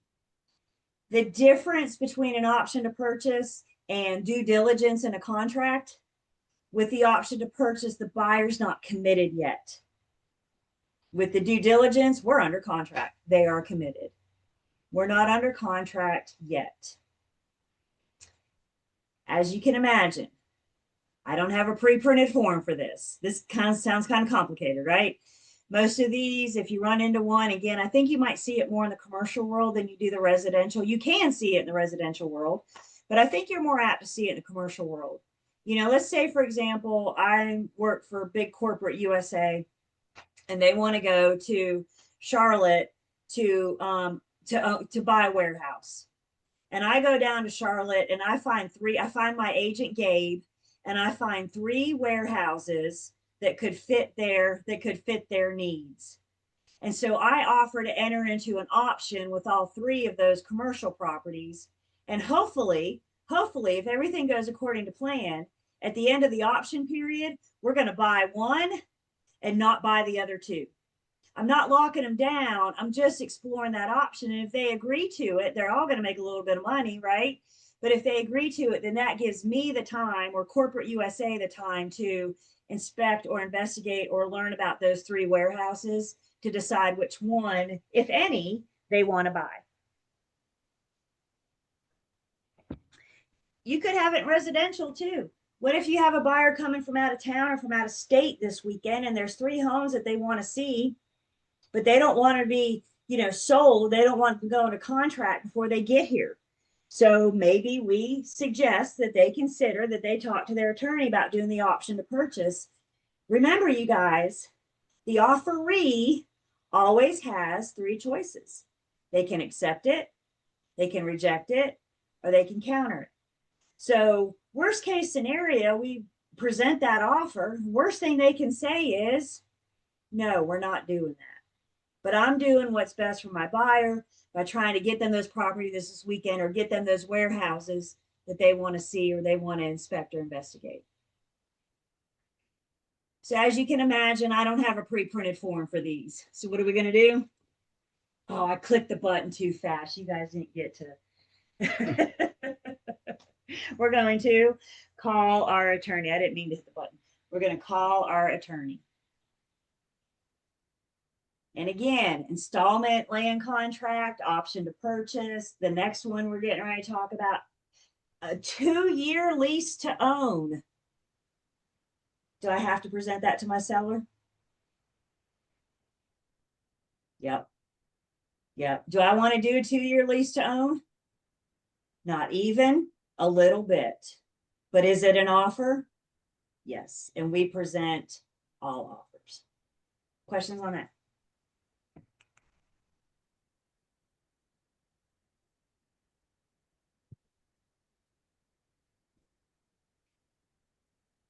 The last alternate conveyance method we have is actually 2, but it falls under the broad category of preemptive rights. A preemptive right just contractually puts somebody in a position to buy first. You're legally obligated or to either go to that person, make the offer to them, or they're legally obligated to come to you. We're just contractually locking each other in that if I do buy, if I do sell, we have to come to each other first. And we got 2 types of preemptive rights. The first one is the right of first refusal. The right of first refusal, with the right of first refusal, I got to give this party that has this preemptive right. I got to give the party that has this right of first refusal. If I get another offer in, I got to take it to them and give them the chance to beat it or match it. They are first in line to accept or refuse if they want to purchase this property or not. So, maybe they don't want to buy, but maybe they, let's say there's a vacant corner lot next door. Maybe they don't want to buy that vacant corner lot next door, but they don't want DG Market to buy that vacant corner lot next door either. So we enter into this right of first refusal, and anybody that brings an offer on that vacant corner lot is contractually obligated to come to me first to give me the opportunity to match or beat that offer. The other one then is the right of first offer. So prior to getting that offer, maybe I don't want to sell just yet, but when I am ready to sell with the right of first offer, I'm contractually obligated to go to the party that wants to buy. Right of first offer, good example, could be that tenant that's been living in the home for how many years? Maybe the tenant really wants to buy the house. But like, we've been here for 5 years. Can't we just go ahead and buy it? Well, I don't want to sell yet because I'm making good money off of you, right? I'm collecting monthly rent. I don't want to sell yet. But we enter into this right of first offer, which says when I do decide to sell, I'm contractually obligated to go to my tenant first and give them the opportunity to buy. And if they say no, then I can go on and sell to whomever I want to.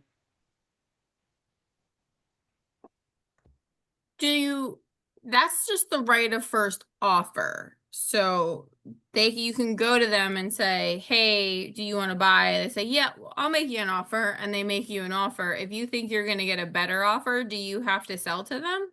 No, but I got to offer to them first. I got to present it to them first. Okay. Why would a seller even want to go into that? What's his Security. reason, huh? Security. It's nice to know that when I'm done being a landlord, I can dump this property and not have to worry about selling it or renting it. I got somebody waiting there, waiting to buy this property. But they I don't remember one have to. time they don't have to, but I got somebody there. I know we were still living at the little condo I have, and my husband, I don't know, he had to go down to his car to get something, and we were on the second floor, and he came back upstairs and he said, I think I just sold our condo. I said, what? Say more. What did you do? I said, did you do the working with real estate agent? No, I'm just kidding. But I'm like, say more. What does this mean? There are 4 units on the second floor. And our neighbor that owned one, it decided at some point that he eventually wanted to own all the units on that floor. And he actually approached my husband in the parking lot and said, y'all want to sell your condo? My husband's like, I don't think so, but I need to run that by my wife, but I don't think so. And the guy said, if you ever do decide to sell, will you call me first? That was an unofficial, that wasn't in writing. We didn't draft anything, but that was an unofficial right of first. And my husband said, yeah, sure. That was an unofficial right of first refusal. You guys with me? We didn't want to sell, but if we did, we wanted to call. That doesn't mean I had to sell it to him. It just meant that if we were official, I had to call him first. By the way, he sold that unit, moved on. So I guess he found some other floor he could own, but he is not there anymore. So dreams and things change, right?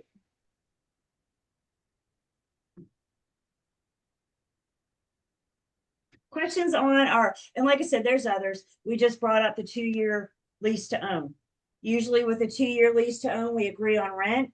And in some cases, we can allow X amount of rent to be applied towards the purchase. So you rent from me from 2 years, and at the end of 2 years, we sign the deed and it becomes yours, assuming we've all kept to these terms. So no pre-printed forms for these, which means if they do come up, if they ever do present themselves, and we're having attorneys draft stuff up.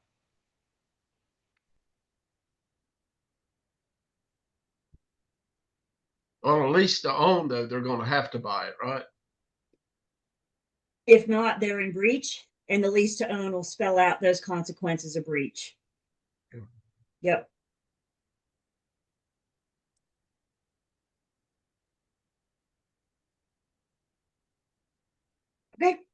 Let's take 10. We're so close, you guys. We're getting there. Yay. Yay.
Yes, Spirit, she'll give me 1 minute credit since I came back early.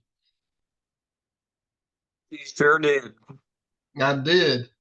How's it going, Gabe?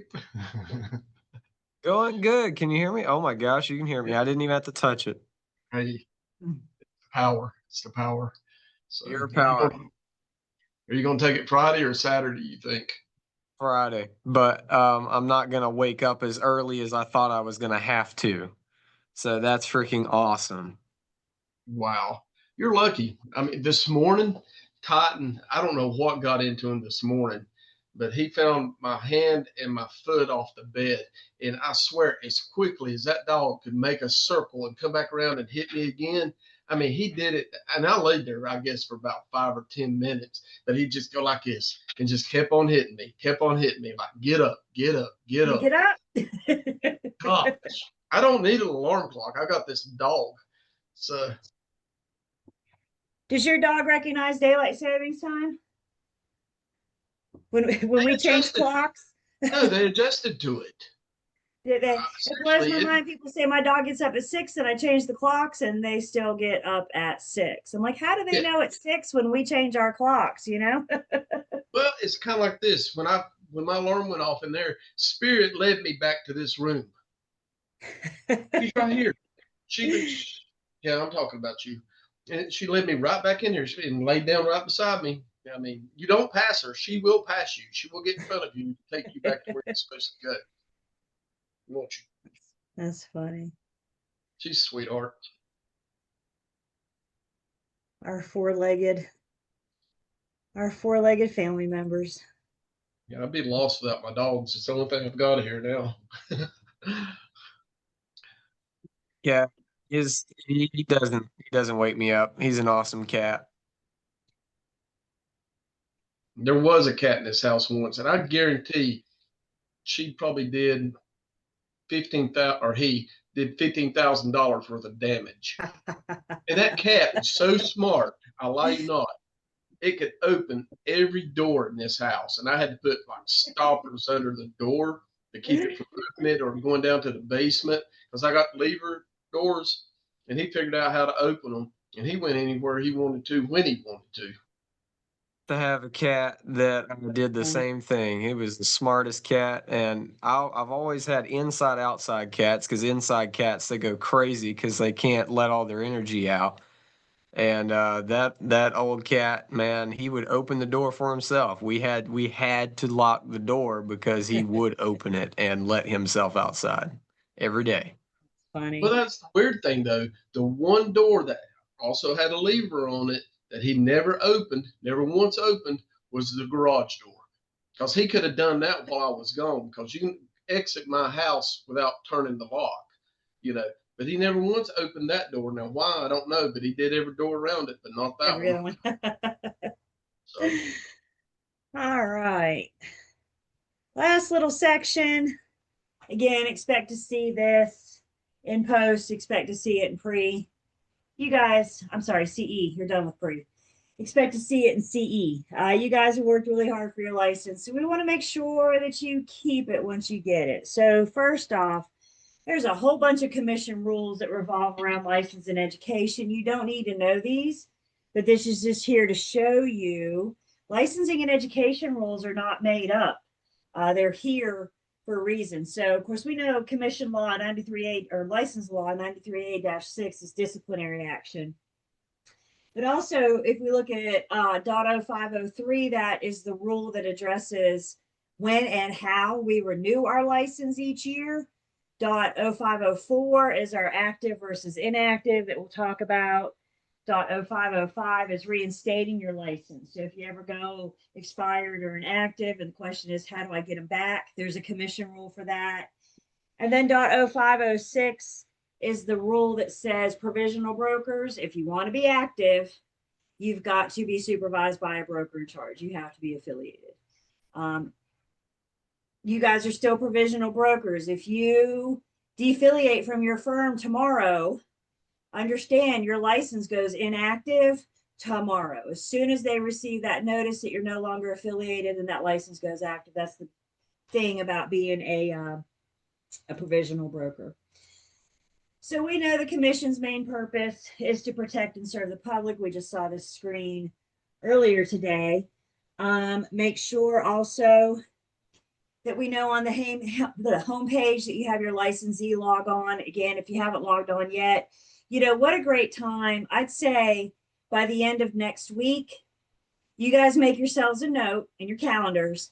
The end of next week, log on and make sure that you got credit for this class. Make sure that that posted and you got that credit for 302.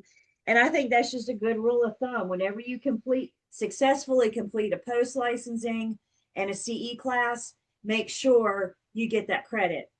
The director of the school has to touch it. The real estate commission has to touch it. And there's several, you know, whatever can go on in between.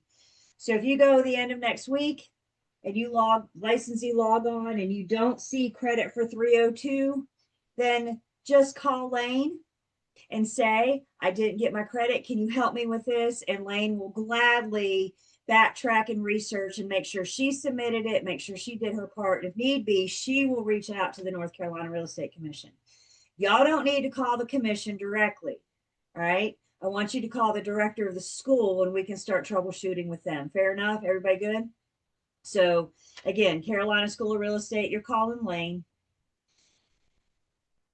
The other thing, or another thing to keep in mind about the commission, they don't get involved with matters of money. Other than collecting our renewal fee every year, they don't get involved with matters of money. They're not going to fine a licensee except one category of licensee. Who remembers the broker that can get fined? Timeshares. Our timeshare developers are the exception. So unless you're going into timeshares, you don't have to worry about getting fined by the real estate commission. Could you get sued in a court of law? Yes. The court's the one that sues you. The commission can't fine you. They can't make you pay anybody back, reimburse anybody. They don't get involved with matters of money. Continuing on with that, if you're not satisfied with the commission split with your firm, do not call the real estate commission and complain about your commission split.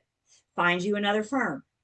If you're not happy with what the seller's agent or the listing firm is offering to pay your commission as a buyer's agent, do not call the commission. They can't get involved with matters of money.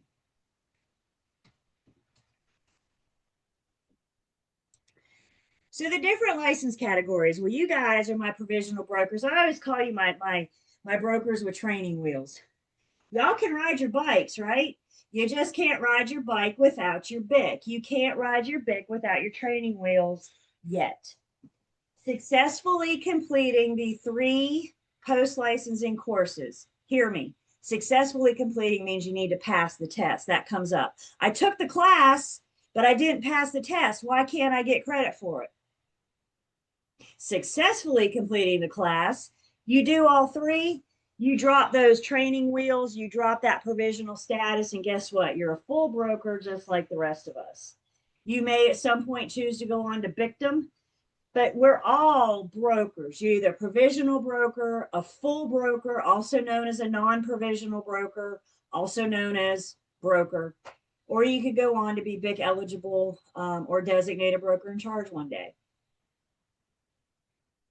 So you're a full broker because you've met the education requirements of the provisional broker and you've got those training wheels off. Current versus expired. Who can tell me what's the difference in current versus expired? Paid your renewal fee. The only difference in the two is whether or not you paid your renewal fee. Paying your renewal fee means your license is current. And if it helps, let's do a play on words. When you see the word current, how about we actually see currency? How do you stay current? You show them the money. The renewal period is on right now as we speak, May 15th to June 30th. All licensees have to pay that renewal fee before 11:59 p.m. on June 30th. Failure to pay the renewal fee by 11:59 p.m. on June 30th means at the stroke of midnight on July 1st, your license is expired. I don't care about education. Current versus expired has everything to do with whether or not you paid the fee. Pay the fee. Sometimes we think we're done with real estate. Sometimes, opportunities in life come up and maybe we think real estate's not for us at the time. So we're going to put it off to the side. Yeah, it's $45 a year. You could ride for the rest of your life on an inactive license. All you have to do is pay that $45 a year. So pay the fee, current versus expired. If you do let your license expire and you wake up one day and you decide you want it back, what you have to do to reinstate an expired license depends on how long it was expired. So if you've been expired up to 6 months, you wake up on July 1st and you go, are you kidding me? I didn't pay the fee. Cool. You pay the renewal fee, you pay the reinstatement fee, and for $90, poof, you're back in business. You're active. You're current again. You're current again. So up to 6 months, you pay the renewal fee and the reinstatement fee. You pay the fee times 2, and you're back up and running. If you're expired more than 6 months, but less than 2 years, you have to pay the fees. You have to submit a new application, do a new background check, and then you have a choice. You either go to Pearson VUE Testing Center and sit for the national and state section of your exams again, or you take 2 of the 3 post-licensing classes. You have a choice. I believe most of us would go for the 2 of the 3 post-licensing classes, so we don't have to go back to Pearson VUE, right? Because we've talked about the nerve-wracking experience that was. So, and the good news is you can pick your favorite 2 post-licensing classes. So whichever ones you like the most. So you're paying the fee, application, background check, post or Pearson VUE, more than 6 months, but less than 2 years, and poof, you're back up and running. Anybody know what happens? You have to pass the test if you choose to sit for the Pearson VUE. Yep. Yeah. And you have to successfully complete the post-licensing. Yep. I believe most of us would call Lane and say, when's your next post-licensing class? Because we don't want to do that again unless we have to. Anybody know what happens if you're expired more than 2 years? You start all over. You have to start all over day 1 in pre-licensing. Remember when they stood there and said, hi, welcome to your brand new real estate career? That's where you're going, starting all over. So, again, guys, this is what happens. People think they're done with real estate. Life changes. Maybe you get another job opportunity. Maybe you need to take a pause to start a family or take care of ailing parents. Who knows? But things come up that maybe sometimes real estate takes the back burner. Sometimes they know they're done. Sometimes they don't. They wake up one day. It's been 2 or more years. They call the commission and say, gee, I want to get back into this. What do I do? And the commission says, here's a list of schools that offer pre-licensing, which, by the way, means when you pass your state exam, you're on provisional status, and you got to do all 3 posts again, too, if you've already done them. So think long and hard before you decide to not pay that fee. Annie said she wrote it into her living will that it be paid every year for $45 if she's in a I have coma. heard instructors say that they have told their family that if I'm on life support between May 15th and June 30th, please log on to my account and pay the renewal fee for me. Because if they get me off of life support, I want to be current.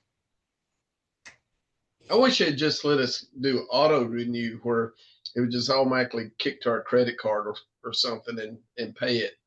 That could be a great call to the North Carolina Real Estate Commission. I don't know why they don't, but let me tell y'all something. It's not been within the last 5 to 8 years that we can pay online. 10 years ago, we were still sending them a check talking about, are you kidding me? Get with the time. So we're getting there, one little step at a time. Now it's all Hey, you online. could have automated the check. You could have, with your banking service, had an automatic bill pay Set it every. up. May 15th to send a $45 check to the real estate commission. But now they don't accept checks. It's all online. So maybe one day they'll be automated, but really, Jeff, I don't think they automate because they want me to make the decision if I want to renew my license or not. And if it's automated, we know we tend to forget that, right? Until it hits the, especially a once a month thing, and it hits the credit card, and you go, man, I didn't want to do that. So they're leaving it up to me if I want to have a current license in the next period, in the next year. By the way, we all understand that the commission works on a physical year. They go from July 1st to June 30th. They do not do a calendar year. So that's why we have these renewal periods. We're ending at the end of their year, and then July 1st starting a brand new year.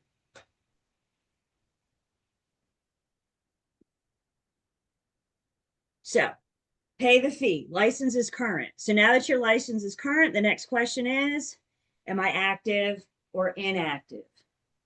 A current license can be either active or inactive. The difference in the two is whether or not you're open for business. An active broker can do anything they want. Work with buyers, sellers, landlords, tenants. Maybe they're on their own. Maybe they're under a BIC. You can collect commission. You can collect referral fees. An inactive broker can't.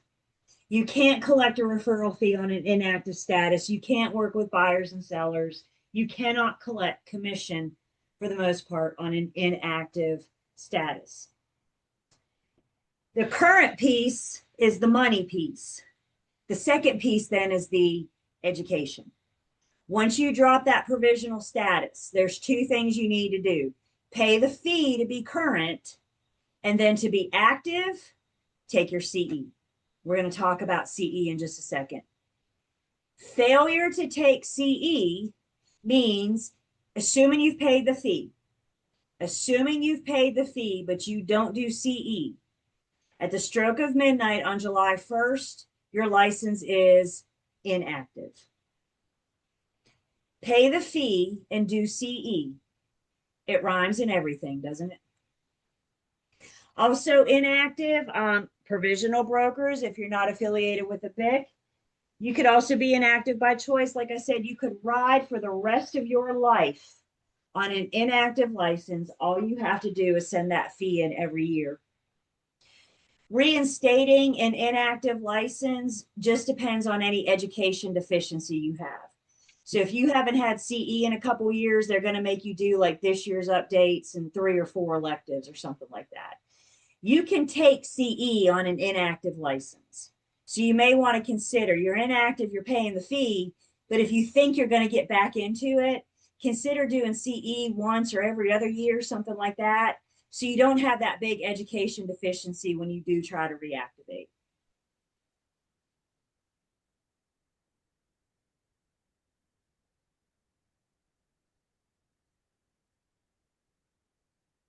So we got post licensing. We know 18 months from licensure to successfully complete all 3. Failure to complete within 18 months means that your license will go inactive until you do get it done. Even if you're active right now and you're in the throes of a transaction, if you let that post get away from you, you go 18 months. And guys, they're not going to remind you about this. That 18 months is something that you need to come up with. So Jeff, you don't need to worry about it. But for the other guys, and I know you guys are watching your times and your calendars, but just don't let that time get away from you. Could you imagine how heartbreaking would that be if you're in the throes of a transaction working with buyer or seller, and then all of a sudden you get the letter saying you didn't do post, your license is inactive. So just don't let that 18 months get away from you. And then the other thing we have is CE. CE is not post. The two are not the same. You don't get post credit for doing CE. You don't get CE credit for doing post. Right now, we have 8 hours of CE that we have to do each year after your first renewal. You guys are good. Your first renewal period, you don't have to do CE. You have to pay the fee, but you don't have to do CE. You can, but you don't have to. So once you get through that first renewal period, we have 8 hours of CE that we have to do every year. There's a 4-hour update The update class is the same for all brokers across the state. The update class is the commission's way of getting us the relevant updated information that we need to know. There are 2 updates. There's the general update, also known as the Gen Up. The Gen Up is for provisional brokers and full brokers. And then they have the broker in charge update, also known as the BIC Up. And that's for your BIC eligible and designated broker in charge. I know it's funny to say this, but make sure you're taking the right update, because as a PB, if you take the BIC Up, you're not going to get update credit. If you're a BIC and you take the Gen Up, you're not going to get update credit. That's like a waste of 4 hours of your time, isn't it? So please make sure you're taking the appropriate update class to get credit for it. The other 4 hours is a 4-hour elective. And as long as it's approved for CE credit, then that's a topic of your choosing. And there are a cajillion topics out there. So maybe you find you can go to the commission's website, and under the education tab, you can search CE classes across the whole state. And now that we're in Zoom, it has expanded our options. It has expanded our opportunities. Some agents just go for the date. Some go for the school or the instructor. Some go for the content. They want this topic.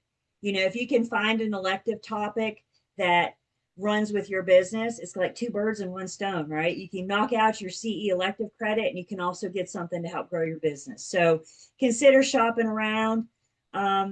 Maybe, you know, again, knock that out, learn something for yourself as well. But yeah, I'm going to venture out there on a limb and say that if you think of a topic, there's a really good chance that there's a CE class out there on it, an elective class. There are so many out there. You can have one carryover elective, not the update, but you can have one carryover elective. So if you take 2 electives this commission year, then you don't have to do an elective next year. So just keep that in mind too, especially as you guys start going for designations and certifications. Some of those designations and certifications offer CE credit. So you take 2 or 3 classes and you got your CE elective for next year. Isn't that kind of cool? What's the deadline for CE? June 10th. June 10th, June 10th, June 10th. Every single year. I need you guys to put that in your list of very important dates. June 10th is right up there with like Christmas and your birthday, right? Make sure you don't let that deadline pass. This is what's up. There's a blackout period from June 11th to June 30th. And nobody can offer a class for CE credit during that time. So the cutoff is June 10th. Remember, y'all, there's over 100,000 brokers in the state of North Carolina, and we're all renewing at the same time. Instructors are renewing, schools are renewing, everybody is renewing to be ready to go for July 1st of the new year. So they got to cut it off at some time to give themselves time to process all of this. So June 10th is the deadline every single year. Y'all, please don't wait. When you are ready to do CE, please don't wait until June 10th. Please. What if you're doing CE online and you wake up that morning and your Wi-Fi's down, your internet's down? You better be getting to the McDonald's parking lot somewhere and hooking up on their Wi-Fi, right? Right? What if you're going to go in person and you wake up that morning and you have a flat tire? You better be Ubering it to the school. Don't put yourself, I'm saying things happen on June 10th, and do not put yourself in that situation. They start offering CE again. The new year's July 1st. Most schools start offering CE in like July, August, maybe September. We have the better part of their year to do CE. Some agents will tell you they're slower in the wintertime, the Christmas months, December and January. Isn't that a great time to knock out your CE so when the spring market rolls around, you're up and running and you got the information that you need? I don't care how you do it. Just do it by 11:59 p.m. on June 10th. And please don't wait until June 10th. We call this CE season because everybody's out there taking CE now. Everybody. I was late this year. I didn't get done till March. I was twitching a little bit. I'm usually done well before then. I was not comfortable taking CE in March, but it's done and I'm paid. Whew. Questions on CE, post licensing?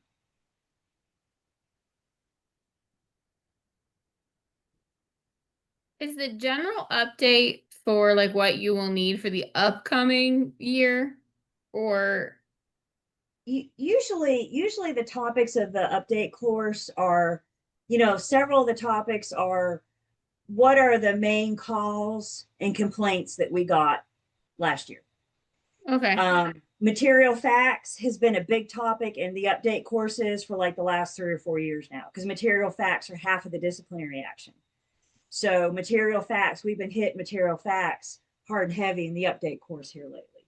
So if they start getting a lot of calls about, proper contract formation, then we're gonna see it in the update course. And they've already, let's see, it's May. They've already started scheduling update instructors. They got to do like a little update instructor seminar or workshop to get the material. They've already started scheduling these instructors so they can be ready to go on July 1st. They can be ready to go when they want to start offering it. They'll roll that out July 1st, and they're going to start writing next year's CE topics like right now. So it's going to be based on, what they got. Again, the number of calls, the complaints, those main topics. Agency pops up often in updates, little reminders about agency, things like that.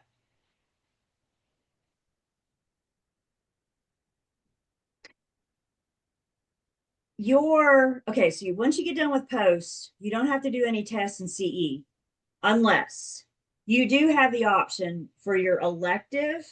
Some schools may offer a self-paced elective to where you have like a 2 or 4 week window to finish the class, and you log on and watch little videos. And at the end of each little section, they probably offer you a little test just to make sure that you're sitting there paying attention and you just didn't hit play and walk away. So unless you're taking your elective self-pace, you won't have to worry about any more tests. Self-pace is not an option for the update. The update is either on Zoom or in person.